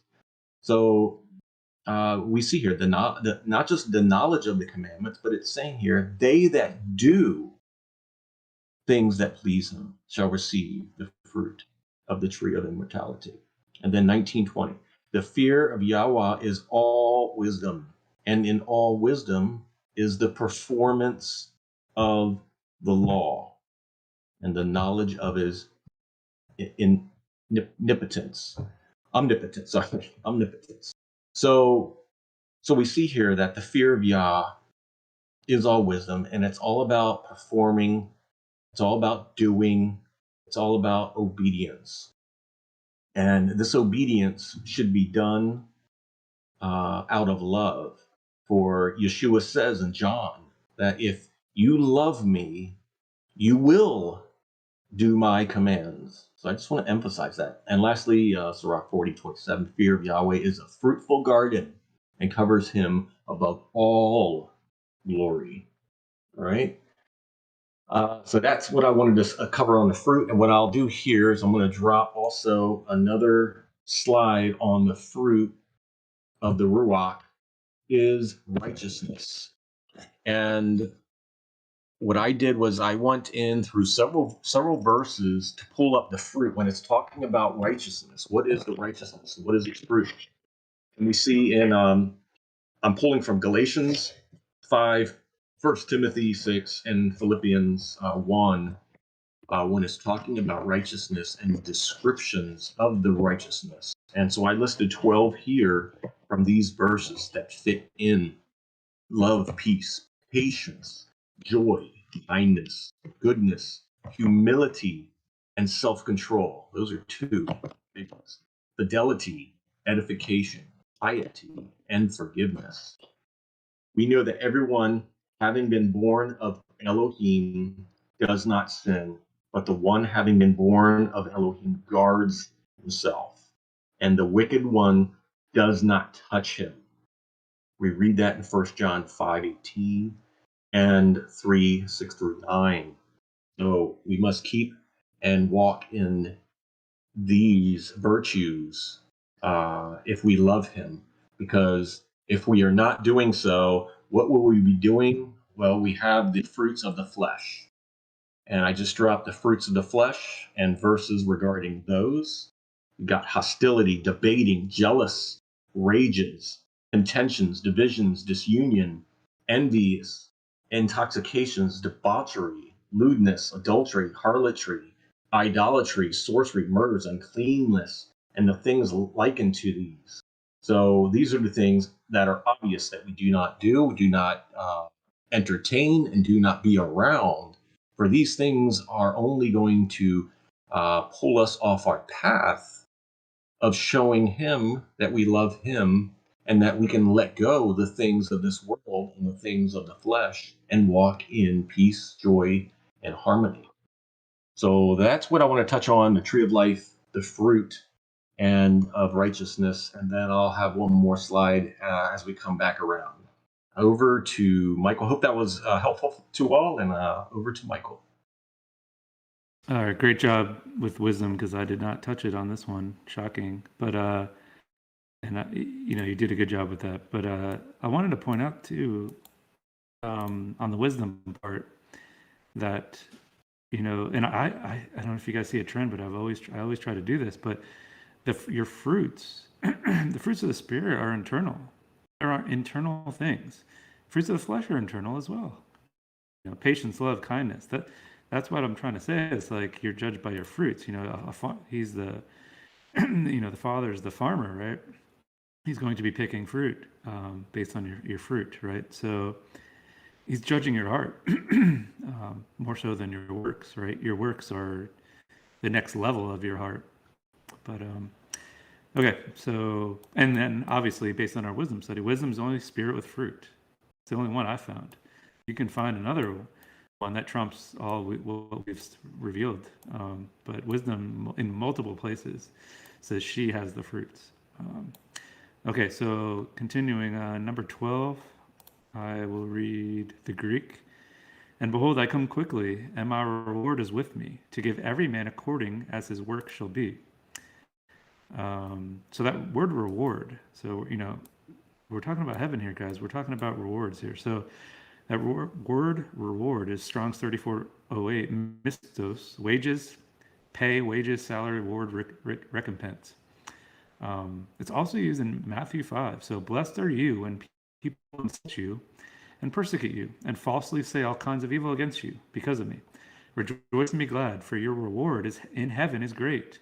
For in the same way they persecuted the prophets who were before you. So your reward in heaven, same thing as in Revelation.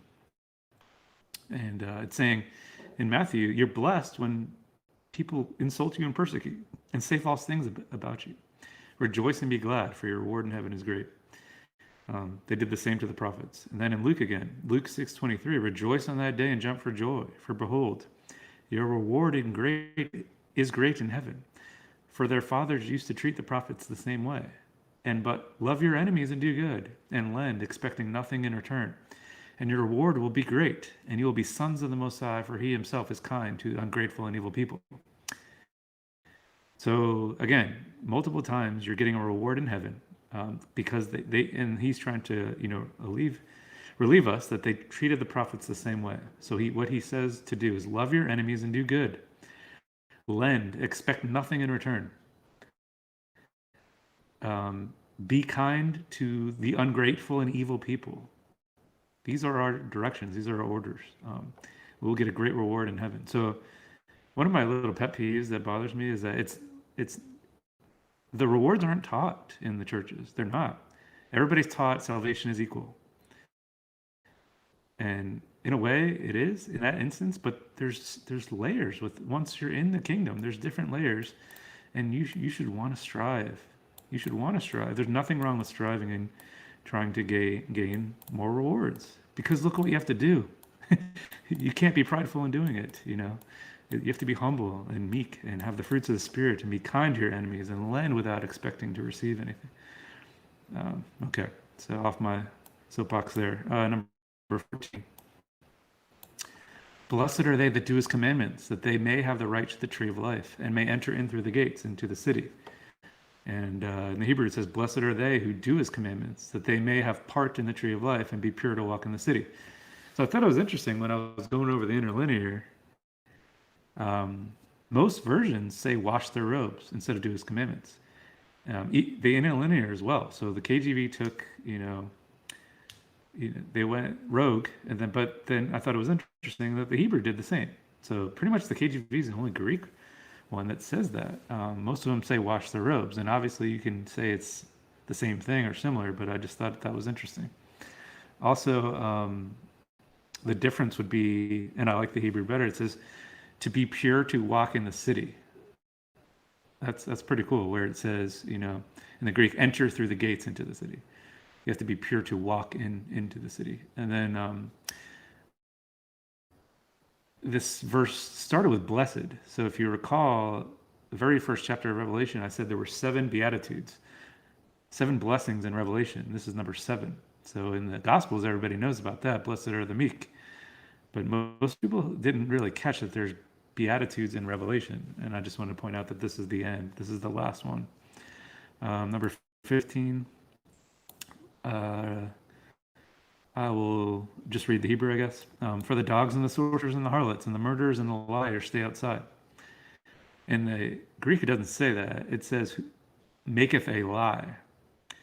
So dogs, sorcerers, whoremongers, murderers, and idolaters, and whosoever loveth maketh a lie. Where in the Hebrew, it just says stay outside. I don't exactly know what to make of that, but I thought that was an interesting difference there. Number 16. And this is, if you guys are reading along, like this is huge, right? So I, Jesus, have sent my angel to testify unto you these things in the churches. I am the root and the offspring of David and the bright and morning star. The bright and morning star is missing in the Hebrew.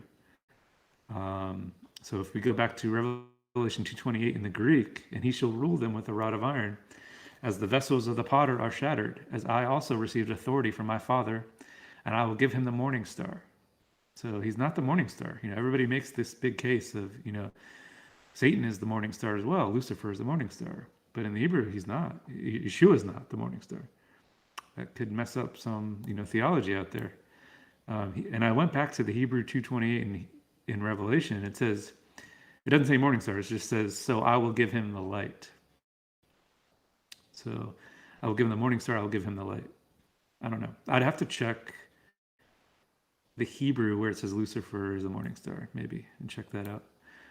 And then finally, we've talked about this throughout John and throughout Revelation, but this is the great eighth day, guys. This is the great eighth day. So Leviticus 23:36, for 7 days you are to present an offering made by fire to the Lord. What do we read in Revelation 20? The end is fire. On the 8th day you are to hold a sacred assembly and present an offering made by fire to the Lord. It is a solemn assembly. You must not do any work. And then John 7:37, on the last day of the feast, which feast? Sukkot, the great day, the great eighth day, Yeshua stood up and cried, if anyone thirsts, let him come to me and drink. We just read about that. This is the great eighth day. Whosoever believes in me has the scripture said, out of his heart will flow rivers of living water. This is what this is about. And it keeps going. So I just wanted to highlight that. Does this sound familiar? What we just read in this chapter is the great eighth day. So I want to, lastly, I'm going to talk about some verses about the great eighth day, more so on a high level. So the great eighth day talks about mercy to animals, talks about ordination of priests on the great eighth day. Circumcision was on the great eighth day. Uncleanness due to leprosy, unhealthiness or menstruation. So a leper who was healed of leprosy. So on the 8th day, he will offer sacrifices and be pronounced clean by the priest, and he will be allowed to return into the camp. On the 8th day, cleansing unhealthiness, 8th day. A menstruating woman on the 8th day. A Nazarite who became defiled from a dead person. Then on the 8th day, you bring 2 turtle doves and 2 young pigeons to the priest, to the doorway of the tent of meeting. Consecration of the altar and dedication of the temple on the 8th day.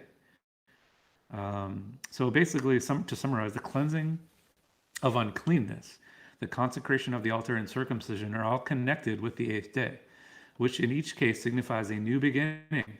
Those who were unclean could return to the camp on the 8th day. The altar was ready for use on the 8th day, and a baby boy received the sign of the covenant when he is 8 days old. When Yahweh made a complete end to mankind, he spared 8 people who began anew. I hope you enjoyed that great 8th day summary, but I'll put a link in the chat, but that is all I got. Off to know. I really liked I totally missed that in chapter 16. Not chapter 16, verse 16. You can see it's getting late in the night for me here. But where the bright and morning star is missing from the Greek. And this has been a issue of contention for a lot of people. And I've had people, push that on me, that it's almost like the ending to The Dark Crystal. If you guys ever saw the Jim Henson movie from like 1986 or whenever that came out, and the evil dark controllers and the good wise people, I'm giving away the ending, guys, I'm sorry, but they like converge into like one entity, one being. The same thing happens at the end of the latest Tron movie, if you saw the Tron Legacy, where Satan and Jesus character, they become one at the end. But that's completely gone here. You can't argue anymore that people be like, oh well, Lucifer is the fallen one, is the bright morning star, and it's like, well, you can't really argue that here with the Hebrew. So it's interesting that was perhaps added to the Greek. And I don't really, what I wanted to do tonight is, obviously I didn't have as much on 22 in my studies tonight, but I wanted to end on kind of going over some of the things I've learned in Revelation. So before I do that, I'll hand it back over to Rob, and then maybe the 3 of us can kind of go around and just close our big the things that really stuck with us in this book, the things we maybe were surprised about. But Rob, back to you. I'll go ahead and hand it over to you. Finish up. Okay, great. I love the stuff, Michael, you put out there. I dropped a few slides while you were talking in relation to the Beatitudes and the 8th day. I have one slide and then a couple comments on the verses that we read. And so I wanted to talk about, I know Noel mentioned this, about adding words and taking away words. So what I wanted to tie that in with is, we said that if anyone will add any words to it, Yahweh will add to him the plagues. Anyone diminishes any words, his name will be blotted out of the scroll of life. That's even more serious. So adding to these words, your opinion, your thoughts that may or may not be true is going to be something of concern. That's why when discussing these words, we have to be very careful in adding to the words, but sharing with people our understanding and letting them do their research and further validate what the findings, because we don't want to add to the words. And obviously here, if anyone diminishes any words, takes away the words, then their name is just going to be blotted out if you're going to take away the living words of Yahuah from the writings. So I want to mention that, and then tie it in with Deuteronomy. And we see in Deuteronomy 12:32, whatever thing and this is Yah speaking, I command you that you shall observe to do. So he's telling the children of Israel, anything he commands you to do, you shall observe to do. You shall not add to it, nor take away from it. So we see here back in Deuteronomy the same thing being said. So whether you want to look at Revelation and just say, well, he's just talking about Revelation. Well, here in Deuteronomy, he's talking about the Torah, and I would presume the rest. So we see that with his words. And then Deuteronomy 28, I advise everyone to read the entire chapter of Deuteronomy 28 with the blessings and curses, because it ties in so well with Revelation of what we've been reading. And it really, it's almost like the synonymous with Revelation. The plagues, which are the curses, and the blessings, which are for those who are walking in obedience. We see here in verse 13 and 14, Yahweh will make you the head and not the tail. You will be above only, and you will not be beneath. If, and that's key, if you listen to the commandments of Yahweh your Elohim, which I command you today, to observe and to do, and shall not turn away from any of the words which I command you today. So not only do you just listen, but you are to observe and to do them. And he also gives a future tense, shall not turn away from the words. So we must remain in them and be diligent till the very end, and not go to the right or to the left or after any other gods to serve them. So I think Deuteronomy 28 sums it all up for us to follow and do. And so that's what I wanted to add regarding to the plagues and being taken out of the scroll of life. We are to add or take away from his words, and we must be very careful of that. So the only other things I wanted to reference or discuss is on verse 10. We see here, then he said to me, do not seal up the vision of the scroll, for the time is near. Here's a time marker. So he's telling Yochanan that the time is near. Now, as he's talking about 2,000 years in the future, no, he's talking about the time is near of this revelation. Not to say that all of it's going to take place, because obviously this, as we read, the majority of this has taken place. Most of it's taken place in one time period, the tribulation and destruction and so forth, and then it gives future events afterwards. So I just wanted to note this time marker for people. And then verse 14, blessed are they who do his commandments, that they may have part in the tree of life and be pure to walk in the city. And in the Greek, it does not say, and be pure to walk in the city. It just says that they may enter through the gates into the city. All right. Those who are doing the commandments, it's given you a descriptor here that those will be pure. So that's part of going back to the fruit, going back to wisdom, going back to the ruach, the fruits of righteousness, the virtues, and these things should be coming forth from us. We aren't necessarily doing good works, and I know Michael and I and Noel have talked about this in the past. It's not just doing good works.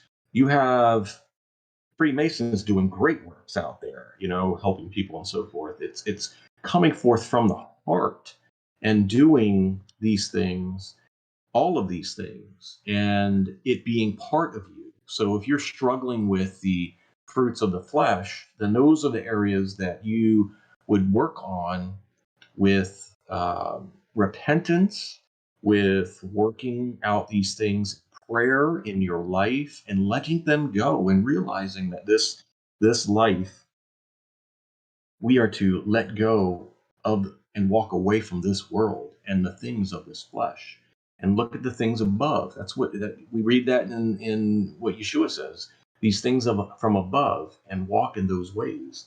All right, and lastly, I wanted to point out verse 17. It says here, both the Ruach and the bride. And I saw that dropped in the chat here. By Katie, it was the Ruach and the bride say come. So we see two entities, the Ruach and the bride. And whether you want to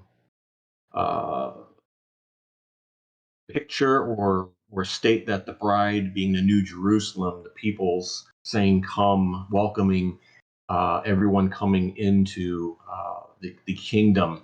And that's why I referenced back in chapter 21, where it says the bride and the wife and the bride, or the wife, the bride. So I see that as two entities in that format. At least that's kind of how I'm picturing it. So I wanted to bring that up also. And with that, I want to end on my views of how I looked at this chapter and give my opinions and input. And with that, I'll pass it over to Michael. I am done. So I guess we can open it up or go over our differences and what we've learned. So I'll leave it up to Noel. Yeah, let's the three of us go ahead and just close on this book specifically, kind of go over an overview of it, and then we can open it up to everyone else. Okay, well, while you guys are talking, I went through all my notes and gathered some differences. If you want me to lead first, if not, you can go first, Noel. Okay, well, yeah, I'm not going to talk about differences so much, but what I'll point out as I started out that this is our 22nd Diaspora meeting. We started out with the Hebrew Gospel of John, and when Rob and Michael and I were first conversing and talking about doing this, I'm pretty sure I told them that I do not want to do Revelation. Like, let's do any other book but Revelation. And, you know, this has been I won't say kicking and screaming, but this has been I haven't had as much commentary on this as I probably would other books, and I've taken a little bit of a back seat on this, and it has been an extreme learning experience for me. I'm very, very glad that I went through this experience. So between John and Revelation, I think it took about 11 weeks per book. So that's really great to have those under our belt now. But I want to go back to the Hebrew Gospel of Yochanan real quick, because one of the and that leads into Revelation. And keep in mind, for those of you who were here, we were doing John and Revelation back to back. It's like a chapter from John or a chapter from Revelation. And it's amazing how much what we learn from the Hebrew Gospel of John that led into Revelation. It was like a domino effect. One thing led to the next. And the big bombshell that we learned at the end, if you guys remember, is that in the Hebrew, it does not say that the Romans crucified Yahusha. Now, some people out there are so fixated on this, I'll say it, politically correct commentary that we all killed Yahusha, or nobody killed Yahusha. He gave himself up. It's like, no, he was murdered. The dude was murdered. He was strung up, he was crucified, tortured, and he was murdered on a cross. And in the Greek gospel, it never really made sense to me how Pontius Pilate would, wash his hands of the whole affair and then still kill him. It's like, well, you didn't really wash your hands. You're just saying you did if you killed him. And keep in mind, too, that any Roman trial, we went over this, any Roman trial by law, if you judge someone guilty of death, you had to at least wait 2 days. You can't just go string them up, form a posse and string them up right then. That's not how the justice system worked. So it's really interesting to see that in every instance, in every gospel, in all 4 Hebrew gospels, it straight out says that the Pharisees did it. The Pharisees killed their bridegroom. Now, that's a really important understanding to come into Revelation now, because when we went into this, I was not under the impression that, number one, Babylon is referring to Jerusalem, and number 2, that the whore of Babylon was Judah. And now I can't see it any other way. It makes total sense when we see this. Is one of the things that brought many of us to Torah, is doing it's what brought me to Torah, is doing a study on how Israel became the whore and how Yahuah handed Israel bill of divorce. We see the same thing happening with Judah now. It doesn't say he's handing Judah a bill of divorce, but it seems pretty upfront that, like, He's treating her as a whore. They have killed their bridegroom. They've gone whoring after other Elohim, and we see the results of that. And that changed everything for me. And in fact, I find it really odd now that there are other big name Torah leaders out there that teach the same thing. They say that Revelation is stating that only Judah can be the whore, and that Jerusalem is Babylon, but they say it's future tense.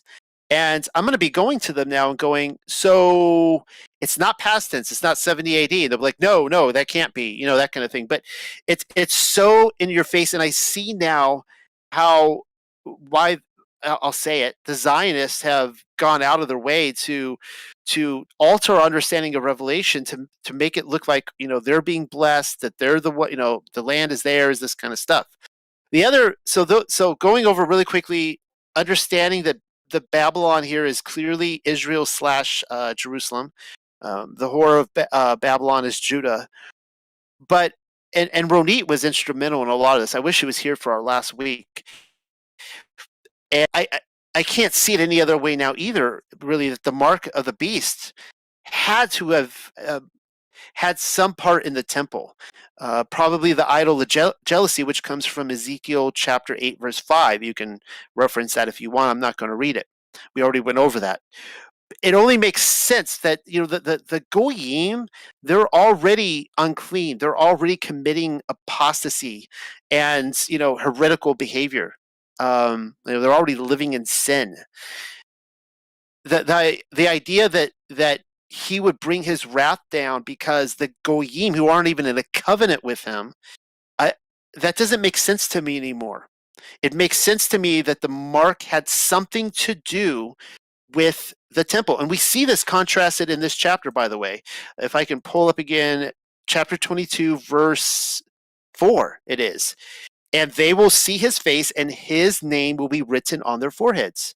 Boom, there's a complete contrast to the mark of the beast right there, that those who are in the new city of Jerusalem, eternally living with him, will have his mark, his name on their forehead. And so there was something that happened leading up to 70 AD where there was a mark that was put on people's foreheads when they wanted to enter the temple and worship him. It had to have been.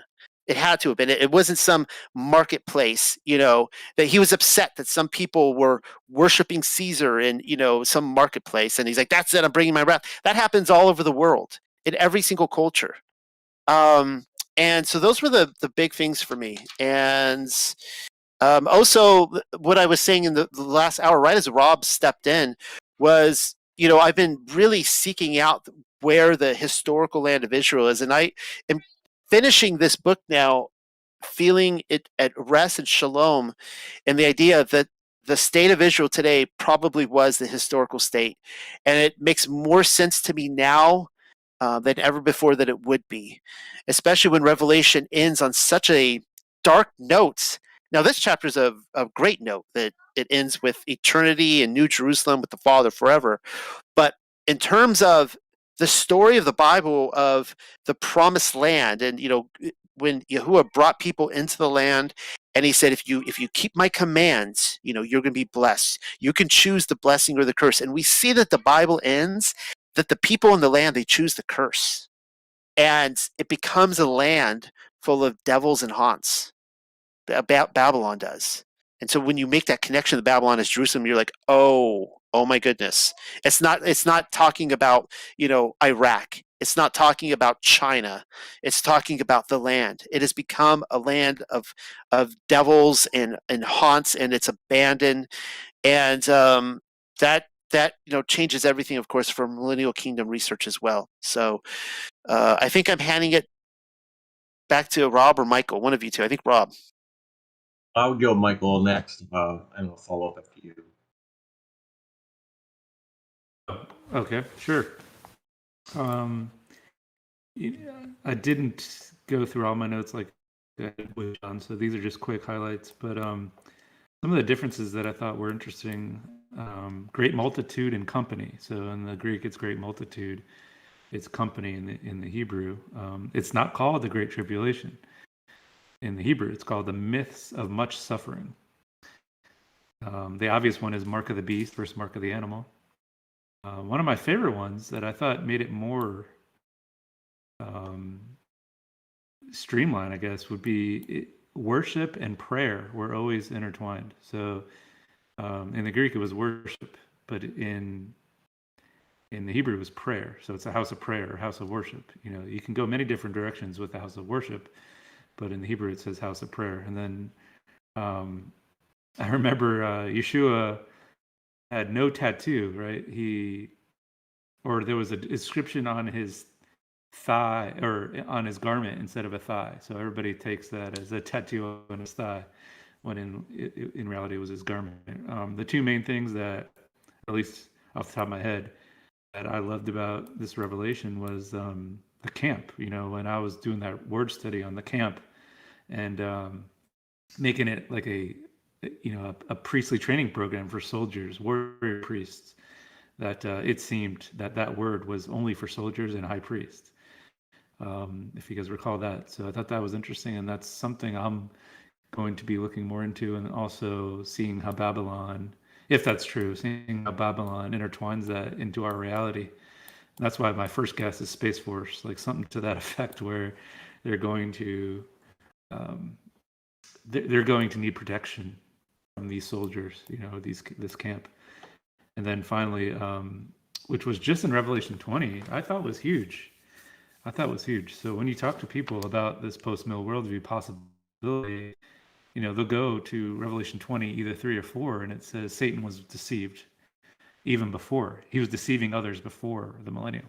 And then obviously we go down to Revelation 20, like 7 through 11, and it says he deceives the nations one last time. But then in the Hebrew, it was two separate words. It was incite at the beginning and deceiving now. So I would say that's a huge difference. We are so deceived right now, so deceived. Everything is a lie. Everything is a deception. It makes way more sense when you're reading the Bible, like that the deception wasn't as bad back then.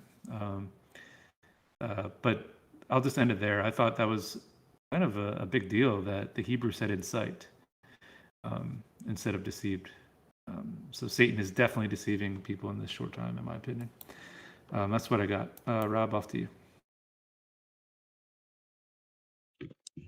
Yeah, I didn't get to do any outline recap. I figure we ask any questions. We can bring up things from the past. But yeah, one of the things I want to touch on, though, is when we went over the Whore Babylon, and we were talking about that, I thought it was, as doing the study, you come to understand that this whore is the Jerusalem that was favored by Yah, and through time and the people's making these decisions. I mean, it even says in I can't remember which Revelation chapter it was, but it was talking about due to its fame and beauty, it prostituted itself, and that goes back to pride, and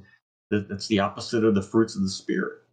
So we see once again that any of us or the people that we know and we associate ourselves with being careful about, you know, boasting or wanting to be known, or like I said, famous, the beauty, and just putting themselves out there, and not walking in humility and peace, joy, and love.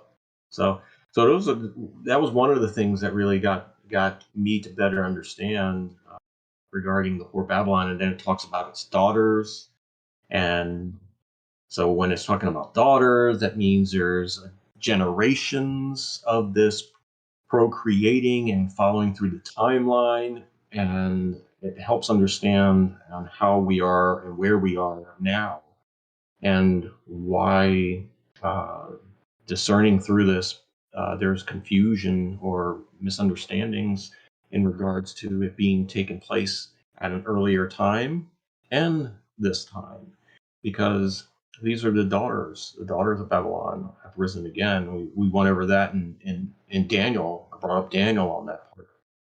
And it fits right in to unlocking some of these things and understanding them, that it is very well possible, or very well likely, these scenarios taking place. And what we have to look forward to right now is the more or less the end game of what the enemy has deceived the whole world. And many of us, or I should say the few of us that are in here, are able to see the propaganda and the quote sorcery that is being portrayed and done every day on the television, with its programming to the peoples who are watching and listening to think what they're telling them to think. And so that is what's going on, and that's how the delusion and the deception takes form and takes place. And it forms a consciousness throughout the whole world, with each one of these countries and programs and stations that are putting forth their view, their spin on it to the peoples. And the people need to wake up. And the few of us that can see these things in this way are able to now make a decision. Make a decision. Those waking up, are we going to take this serious now that we can see?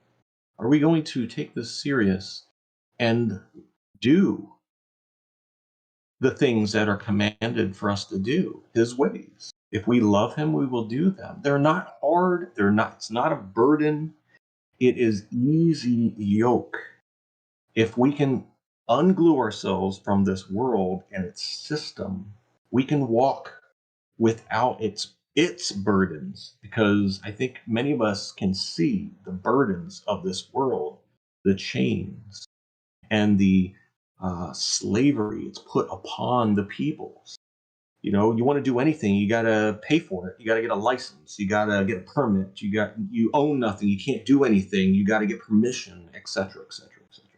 So the peoples are falling under that complacent slavery and not realized it. I mean, we have to deal with it the best we can, but knowing that we are no longer part of that, we must walk in righteousness, in love, peace, and joy. The fruits of the Spirit, I dropped them in here for us to see and to pray about and to apply in your lives. So that's my summary of where we're at and how I see it fitting in. And it's coming to a culmination here with what the enemy is planning. And I pray to Yah that more and more will wake up and come out of her and walk in righteousness, for there is such great glory to come for those who can overcome and be obedient. So I'll end with that, and blessings to all. I'll pass it over to Noel. That's it. So let's open up the floor. What are your guys' thoughts?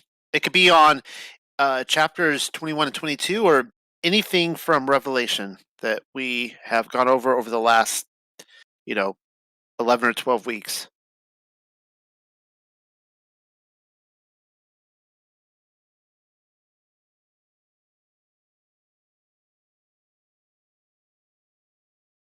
Shabbat Shalom, brothers.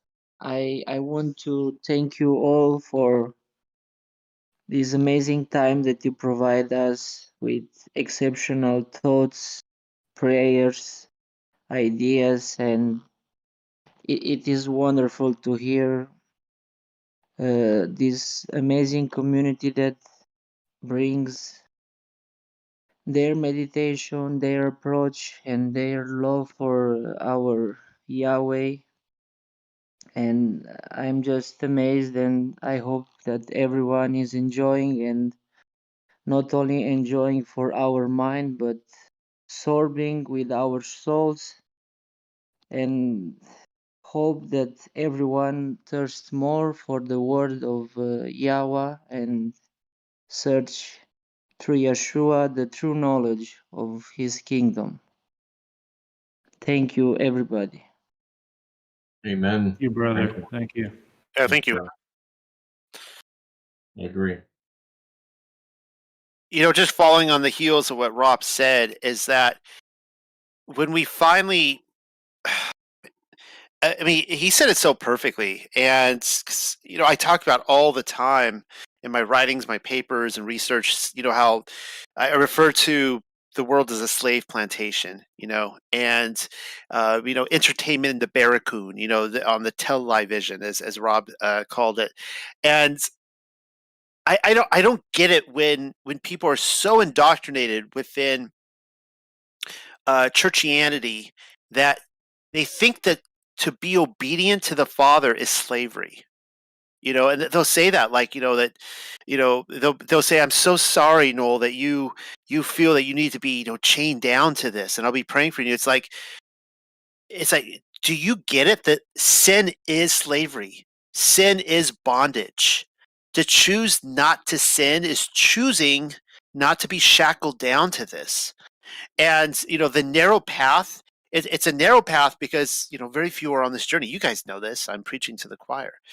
But it's that is freedom, to actually flee Babylon, to get out of the system, and I mean, it's amazing, and it feels great. And you guys were talking earlier about pharmakia and being sick. Maybe we could talk about that a little bit if you guys want, and medication and stuff. But I'm telling you, getting off pharmakia, starting to eat healthy, all that stuff, like that is freedom. It is eating unhealthy and consuming their poisons that shackles us down to our unhealth and our diseases, and then we have to rely on the medication, the pharmakia, which promises to make us better, to prolong our life, and all it does is it creates more problems, and just more problems and more problems. You need more drugs and more subscriptions, and it's just unending, and those are the very things that are poisoning us. So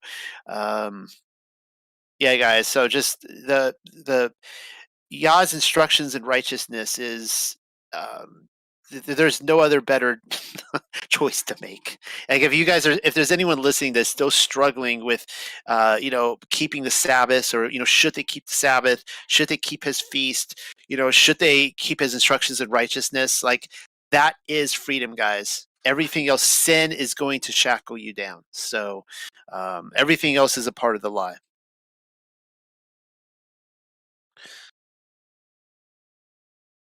All right, there was a comment here by John Q here regarding we're told where there will be no more liars, murderers, idolaters, etc. Do you have that? Do we have that verse on that particularly, that there will be no more? I'd like to see that verse. But what I wanted to address is on chapter 21 regarding that. Is, I think I got it right here. I'm going to drop it in there. And I quickly went over this. I'm sorry I was late. I totally was off on my time. But regarding sin, if I'm reading this right in Isaiah 65, that this is the new heaven and new earth. I mean, it clearly says that on verse 17. And then it talks about that for the youth will be 100 years old, and the sinner dies at 100 years old will be accursed. I take that as if someone dies early, it's due to them sinning, and that is why it's mentioned that they are cursed, because they chose to not walk in the righteous path for whatever reason. And this I would presume is the offspring from those in the kingdom, because it appears that there will be offspring as you read down further in the chapter. But many people will believe that once the new heavens and new earth is in place at the end, that there's no more children and there's no more anything. There's no marriage, because we're not, because the verses that talk about will be like angels. So my question is, as I read scriptures, and Michael can attest to this, that we would read scriptures that it might say something is not going to happen But then we read elsewhere that it will happen under these certain conditions. So we have to reconcile these verses and say, okay, well, he's generally speaking, this is not to happen, but under certain circumstances, this can happen. And I don't have a good example off the top of my head, but maybe Michael does. But and so that this is one of those that makes me think perhaps there is some type of procreation going on at this point, whether it is from the saints or if it is from others in this time. It's not quite clear, and since it's not quite clear, I have to at least position myself that if it's not fully clear, that there's possibilities for other explanations for it. I know most people will look at this and just be black and white, and they'll have to put it into a certain category. Okay, no, this is talking about millennial reign, since it doesn't make sense or doesn't quite fit. I don't want to do that. I think that that's what happens with a lot of doctrines, is when there's certain verses or scripture that aren't quite clear, then those are the ones we got to dig in deeper, because there's more to it that we just don't understand or see. So I hold those as possibilities for what could be. So I mean, that's my opinion on it in regards to that as being a possibility in the end.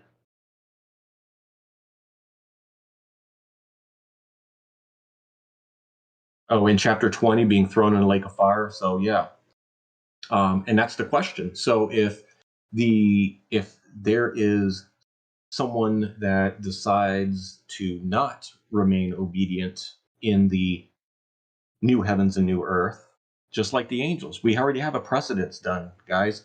The angels are righteous, and they made a decision. They sinned. They fell. So who's to say that we cannot do so the same? Consciously make a decision, not be deceived, but make the decision. You follow me? I think you guys can get that. It's not like once the law's written on your heart, you're not necessarily deceived. Maybe perhaps you could deceive yourself by your knowledge or whatever, but it's a conscious decision. That's at least my opinion. And if you do so, then perhaps that person, at that point, there is some type of judgment, obviously, that will happen, and whether they are thrown into the lake of fire, because it seems like the lake of fire consumes death and Sheol and everything else. So I presume it's still out there as a reminder for any future events. My opinion. What do you guys think? Yeah, I think the lake of fire / Gehenna is eternal, as in the smoke of their torment rises, and death itself is thrown in.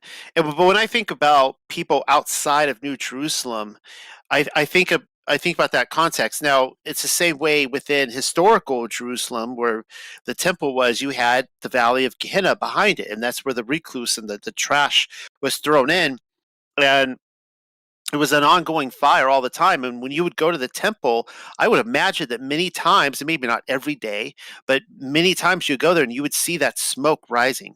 And it would be a picture of the smoke of the torment. Anyone who didn't make the cut, who was cast out of the temple, they go there.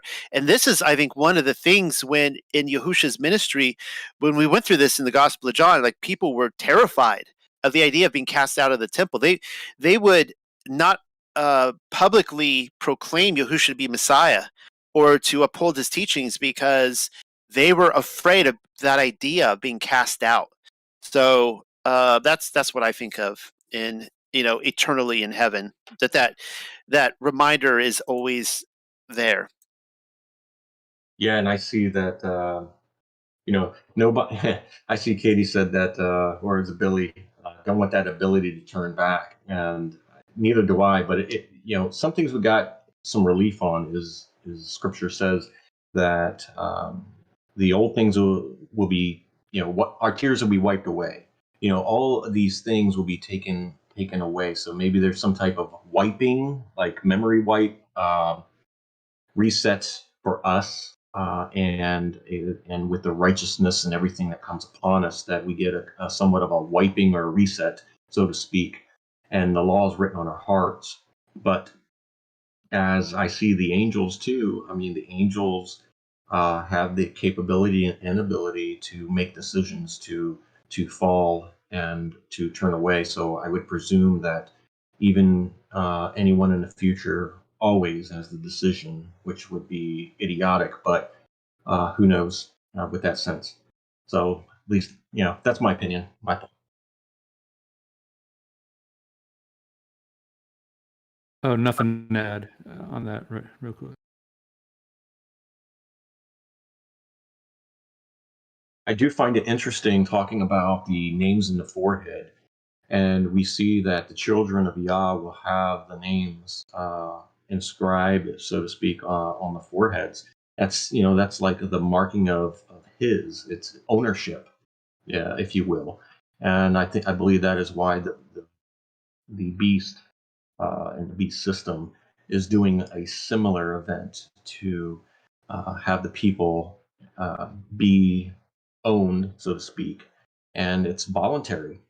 Everything's voluntary. I mean, if we want to be Yah's, we have to want to, and same with the beast system. People will want to, and unfortunately, there will be people deceived, and that's why Yeshua and the scriptures repeatedly say,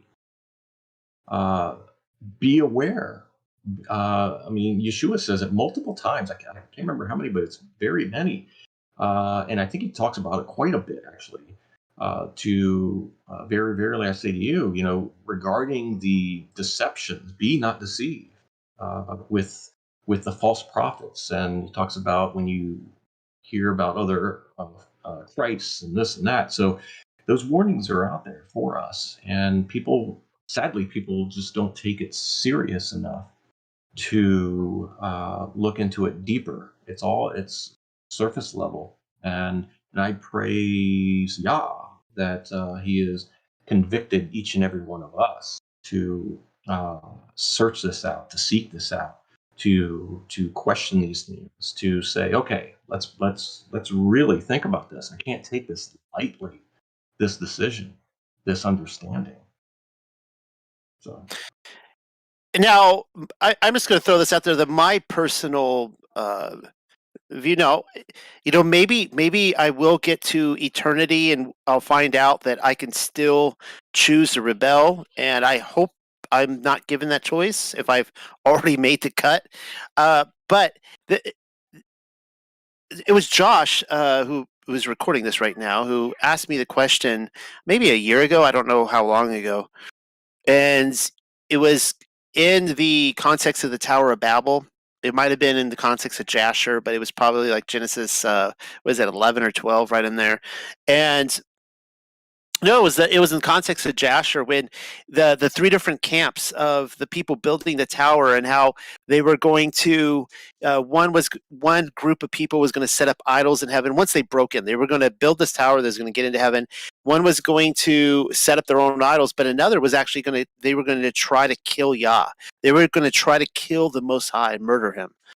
And then you see Yahuwah responding the way he does, and that this is a question that I am posing. I'm not really posing this question, okay? But the question was asked: can Yahuwah be murdered? Is there a scenario where that keep in mind he's got multiple firmaments that are defending him. He's got a bunch of angels. He's got fortifications. Like he's pretty guarded up there. He's like on the top, on the top floor. But that's just a question asked. But my point in this is that there's a reason why Yah wants us to be obedient. I think. For one, it's like, do I even want to? He's thinking like, do I even want to spend eternity with these people? Christians, they're given this this idea that they all deserve it, because of grace. Like they're all entitled to this, and it's like, no. Does he even want to be your spouse? First of all, like, do you even care about? You call him your bridegroom. Do you even care about his 9 to 5, what he does for work? Do you care about his character, the things that are important to him, the holidays that he invented, the ones on the menorah, all these questions, right? They're like, no, I don't really care about that. They'll actually tell me straight out when I ask him these questions. Like, he understands, he knows, But the thing is that it's almost like he's setting up history in such a way as he's testing all of us amongst the wheat and the tares, and he's putting us down here, and it's can I trust you for an eternity? If I'm going to bring you up here, or rather, if I'm going to bring heaven down to where you're at, can I trust you? Can I turn my back to you and know that you're not going to take a knife to it?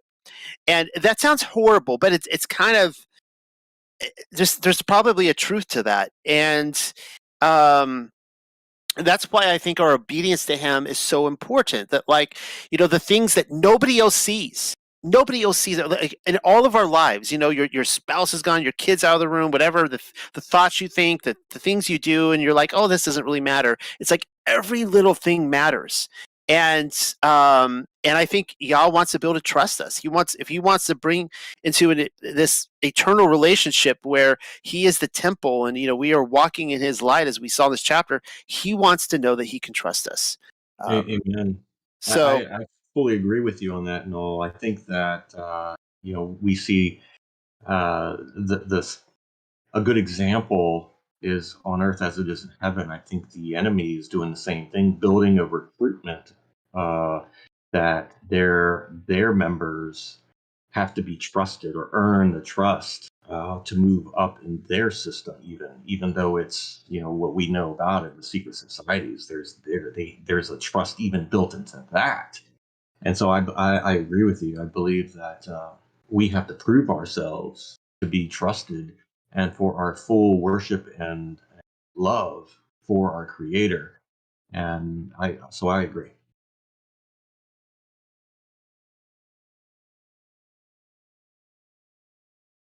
Yeah, that was very beautifully said, Noel.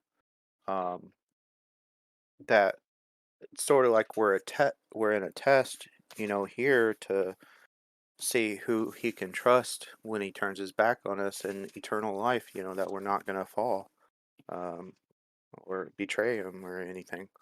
And that was just beautifully said. Also, what you said there, Rob, that makes perfect sense. And I see the comment in here about timelines with time travel, etc. My comment on that would be, even if it is true, which could be, that we know Yah is from the beginning and the end. So any timelines that shift um, parallel, whether you want to call them parallel universes, whatever they're not, our terminology, if that is possible, then each scenario there is judged accordingly. And I think that he knows how to do that. I can't explain it, but if it is possible, I would presume that with his ability in creation, he has already planned for that possibility and working that out. So that's my opinion on that one. yeah, I personally don't have an opinion on time travel. If I were to, if someone were to really try to nail down my opinion on this, I would say there is no such thing as time travel. That there is that time is not a spiritual dimension. We've heard it said so many times that we'll say, God is outside of time. Well, why is he outside of time? Why is time a thing? Why does it even exist? It's when I look at scripture, it's just the sun and the moon going around, and it's a measurement based on that. But what came up in here is the Mandela effect, and just so everyone is clear, I am totally on board with the Mandela effect. I think everyone probably knows that. And about a month or two ago, I used to, like 7 years ago, I used to write on it a lot when it was brand new and everyone was talking about it. I got quite a few readers from that, but it was so taboo back then, back in like 2016, 2015, and that time. It was so taboo. People were freaking out over it and calling me all sorts of names. And at that time, I was still considering myself a Christian, and I was just also, back then I actually really cared about what people thought about me. I was always trying to please people, and so I stopped talking about it. And I've started talking about it a lot again recently, partially because I think that it's something with it is going to come up in the news again very soon. I think I think it's very possible if CERN gets going, they say they've been shut down. I don't know if they really were or not, but I expect to see more.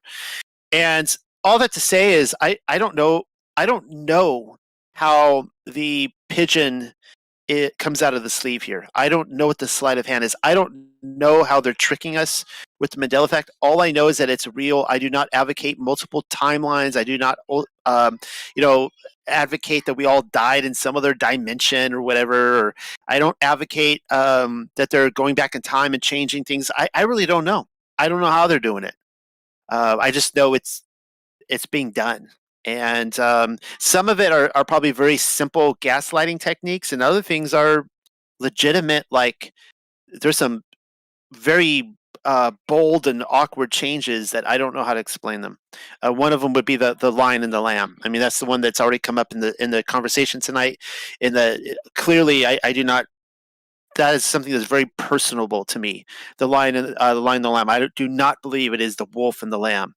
And I have very clear memories of that, doing studies on the lion and the lamb. It's not bad memories. I did Bible studies on it. So, but I don't know how they're doing it.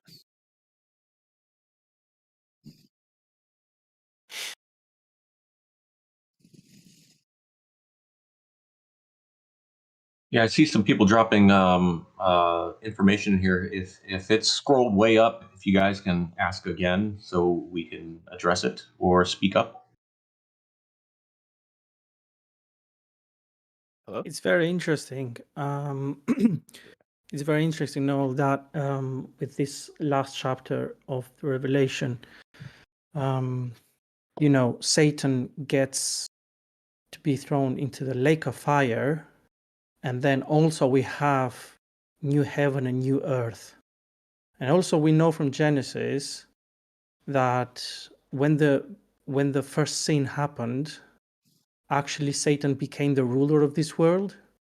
And it seems that from the moment that the ruler of this world gets thrown to the lake of fire, it seems that this world actually loses the first purpose, which was here in the first place, which is actually like a womb or like a testing ground.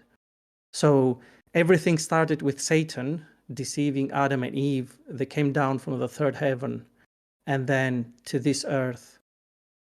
And then Satan actually got control. So there is no time in this earth where Satan wasn't actually the ruler, except for the Millennium Kingdom, it seems. And it seems that everything began with Satan and everything will end with Satan. Yeah.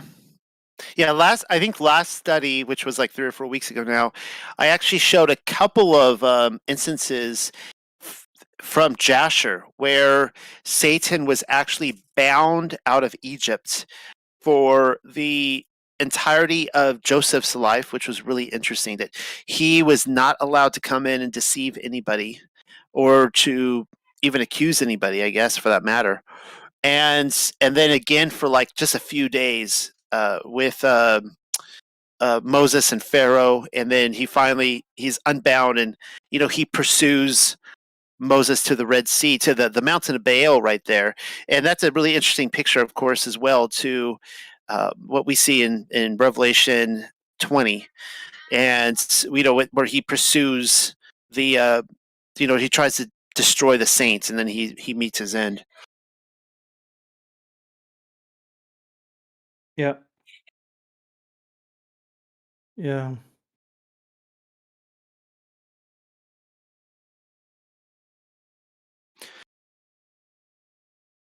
Anybody else have any thoughts? Can you guys hear me? I can hear. Yeah, Yes. I just had a question. I put it in the chat a little bit up about the sarcophagus they pulled out of Notre Dame recently, and how I don't know if that relates or not to Zechariah 5:7, where they're talking about lifting up talent of lead, and they're talking about the whore Babylon there, I believe, and they're saying they put it they establish it as a base basically for the temple in Babylon. I've heard some comparisons of Jerusalem being kind of, possibly Paris. It's kind of speculation. There's only really a couple guys online that have talked about that. But I found it really interesting. Wanted to get your guys' thoughts on that. how big is the? Now, interestingly enough, Paris is actually a star fort, so that's interesting. You can look at maps from above, and you can clearly see it.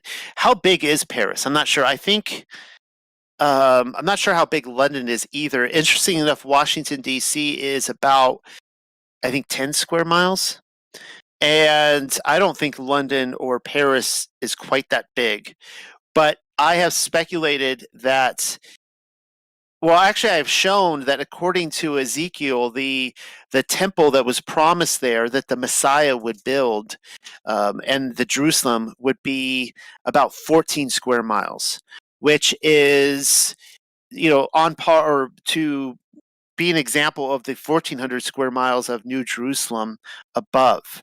And so my belief is that wherever the real Jerusalem is, it would be a city of about 14 square miles, which I don't think we have anywhere on this earth. But also, Yahushua clearly needs to be, in any scenario, whether it's our scenario now or just in Revelation in general, he needs to be inhabiting that city and the camp of Yah next to it, which obviously, he's not in Paris.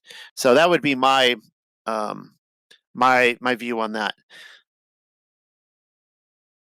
Sure, thank you. And I haven't heard of that. Whatever's going on with Notre Dame. That's what did they pull out of there? There's just a lead sarcophagus. I guess they're gonna open it very soon here. I've been trying to follow the news. There's nothing been posted since I think the 15th. I did post a YouTube video inside the chat that the guy kind of goes into it, aligning it with Zechariah and stuff. Okay, all right. Robbie, you were going to say something? I just saw in the chat them talking about a website doing a prophecy of possible timeline shift back to 2012, and I guess my opinion to address that is, I mean, who knows what they're saying and why, but if that were to happen, my question would be, will we have any memories from now back then, or will everything be like deja vu's? In that scenario, what's the purpose of a time travel back of a world consciousness?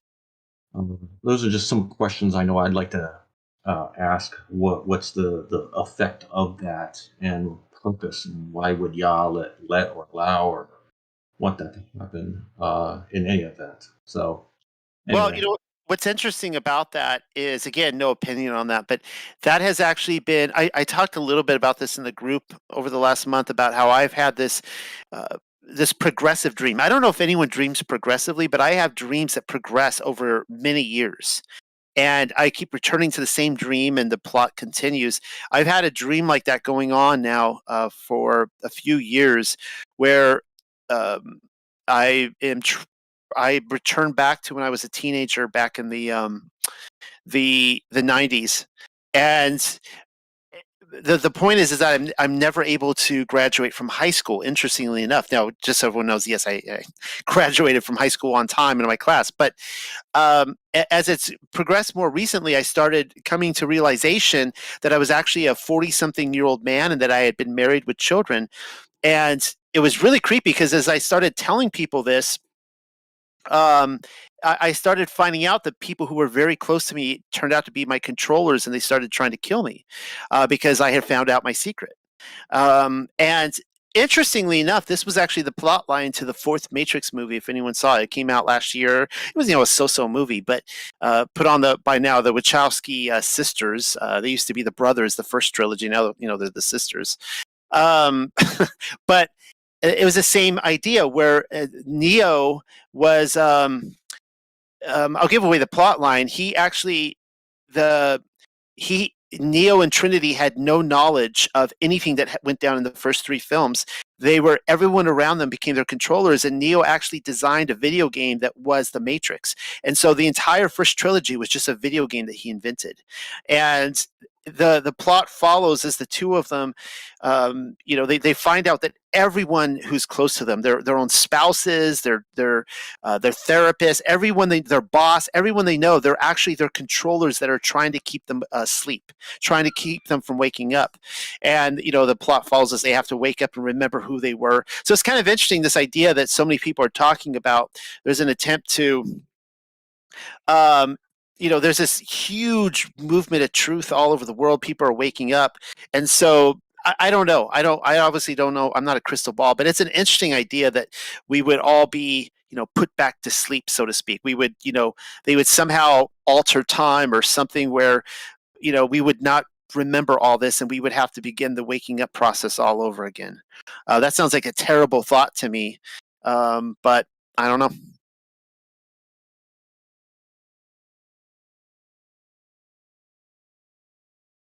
But I've seen you guys all commenting on that in here. I've seen that all over where people are talking about 2012, and I really haven't researched much of that myself to find out where that's all coming from.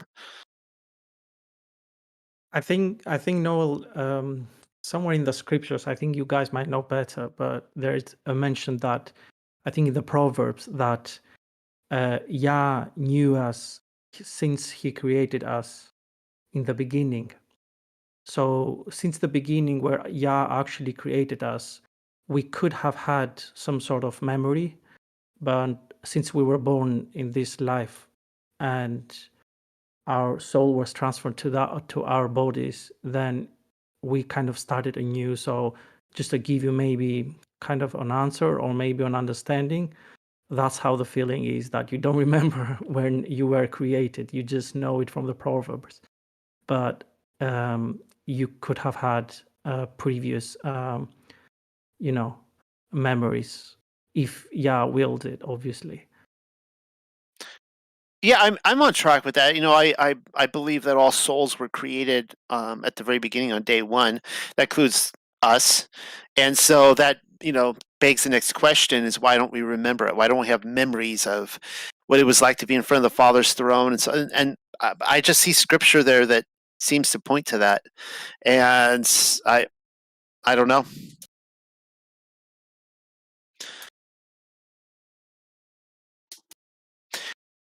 I have to emphasize there that I am not, I do not believe in reincarnation. I do not believe that I have been on this earth, cue the Patton, music, that da da da da da, that's supposed to, that whenever you hear that, it's supposed to bring us to, his own reincarnation. But yeah, it just, if we were all created at an earlier time, think about it like this: like we are all told that we're all, the fact that you guys are all conscious, that you exist, that you have a personality, and that you're a freak of nature. There were, look at sperms, right? There were how many? I don't know how many sperm are in every batch. I don't know, hundreds of millions. It's a lot, and they tell you that you just were the lucky one. You were the best swimmer. You got past all the others. You got in, and in that split second in time, that if your parents had procreated, 3 hours later, you would not have existed. And I don't believe any of that. That is not the way Yah seems to work in Scripture. It seems to be that he has these specific souls, and each second Esdras talks about this as well, that he's having them all be born at a certain time. It's all planned out. And each one of us were specifically created by the Father, by the Most High, and we're not a freak of, we're not just a lucky sperm that outbeat the others in a split second in time.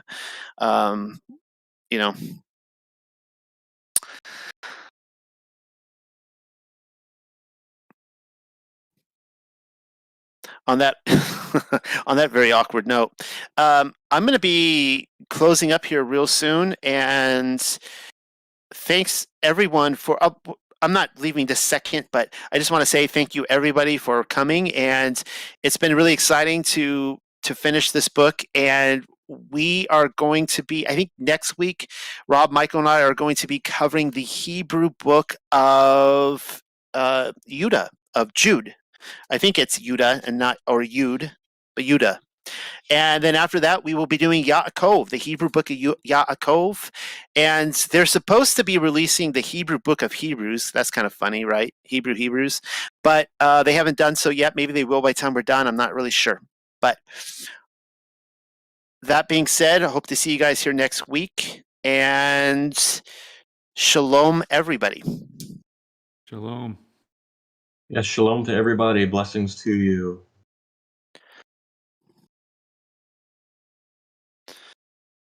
Okay, guys, with that, I'll stay on a few minutes longer. And does anybody have...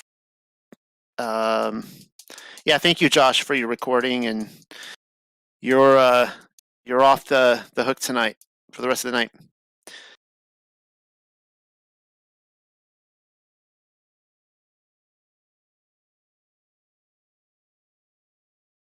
Tell us, Katie, what did you see? Katie says she's sitting outside by the fire, and she saw something go shooting super fast across the sky. Guys, I kid you not, about 2 months ago, no, it was probably 3 months ago now, we're having my family, my wife and myself and our 2 children were kind of strange that we don't really like sleeping in beds. We love sleeping on the floor if possible. Like, we sleep on the floor all the time. And so we have campouts all the time outside on our porch. And I'm sitting out there about 2.5, 3 months ago, and we're all having a camp out. And I think my wife is on her phone and my children are doing something. And I kid you not, I see a flying saucer. It is a UFO. It is an orb. It's going across the sky. And I'm watching it for about 5 minutes, just hang there in the sky. And I'm telling my family, I'm like, guys, can you look up? There is a UFO right there. There's a flying saucer outside of our house. And they're like, yeah, that's nice. And my wife actually thought I was joking. She didn't believe me. And I'm like, guys, can you please look up at this thing? Am I the only one seeing this? And it was a straight out UFO sighting, and nobody else saw it. I can't believe it. So, anyways, Katie, what is it that went across the sky? Are you able to talk? Maybe not. Maybe she can describe it for us in words. Yeah, I'm here. Oh yeah. I don't know. Ben says he's seen like 5 of them. I just came back out and I don't know. It was just super fast and flashy bright. So You know, I've never seen a meteor in my life until I believe the Earth was flat. And since 2015, 2016, right in there, I've seen several. Almost once a year, I see like a huge green like meteor object coming in. It's really strange how I went my whole life without seeing them. Now I see them all the time, it seems like. So what do you think that is, Noel? I don't know, but it has something to do with the zodiac, I think. See, it's one. I have like a stack of hundreds of things to deal with, right? And Right. there are things that I wanted to write 2 years ago that I still haven't gotten to yet. But so I have not studied meteors or those kind of things. But from the cliff notes that I've seen from others who've looked into it, it seems like it has something to do with the zodiac, and specifically when certain constellations are over us within the year, that we get these meteor showers that come in. And I don't always know and what they are. I do So find is it it really, like a part of the show? A part of their place? yeah, I mean, it's obviously something from the heavenly realm coming down. If you read books like the Testament of Solomon, and there's probably some others, it talks about shooting stars being actual demons or spirits that are coming down from just below the firmament up there. And so that's a really interesting thought. But yeah, when it comes to these meteor showers, I don't know. I mean, things really do fall, and I've seen them, and people, I don't, they see stuff. So,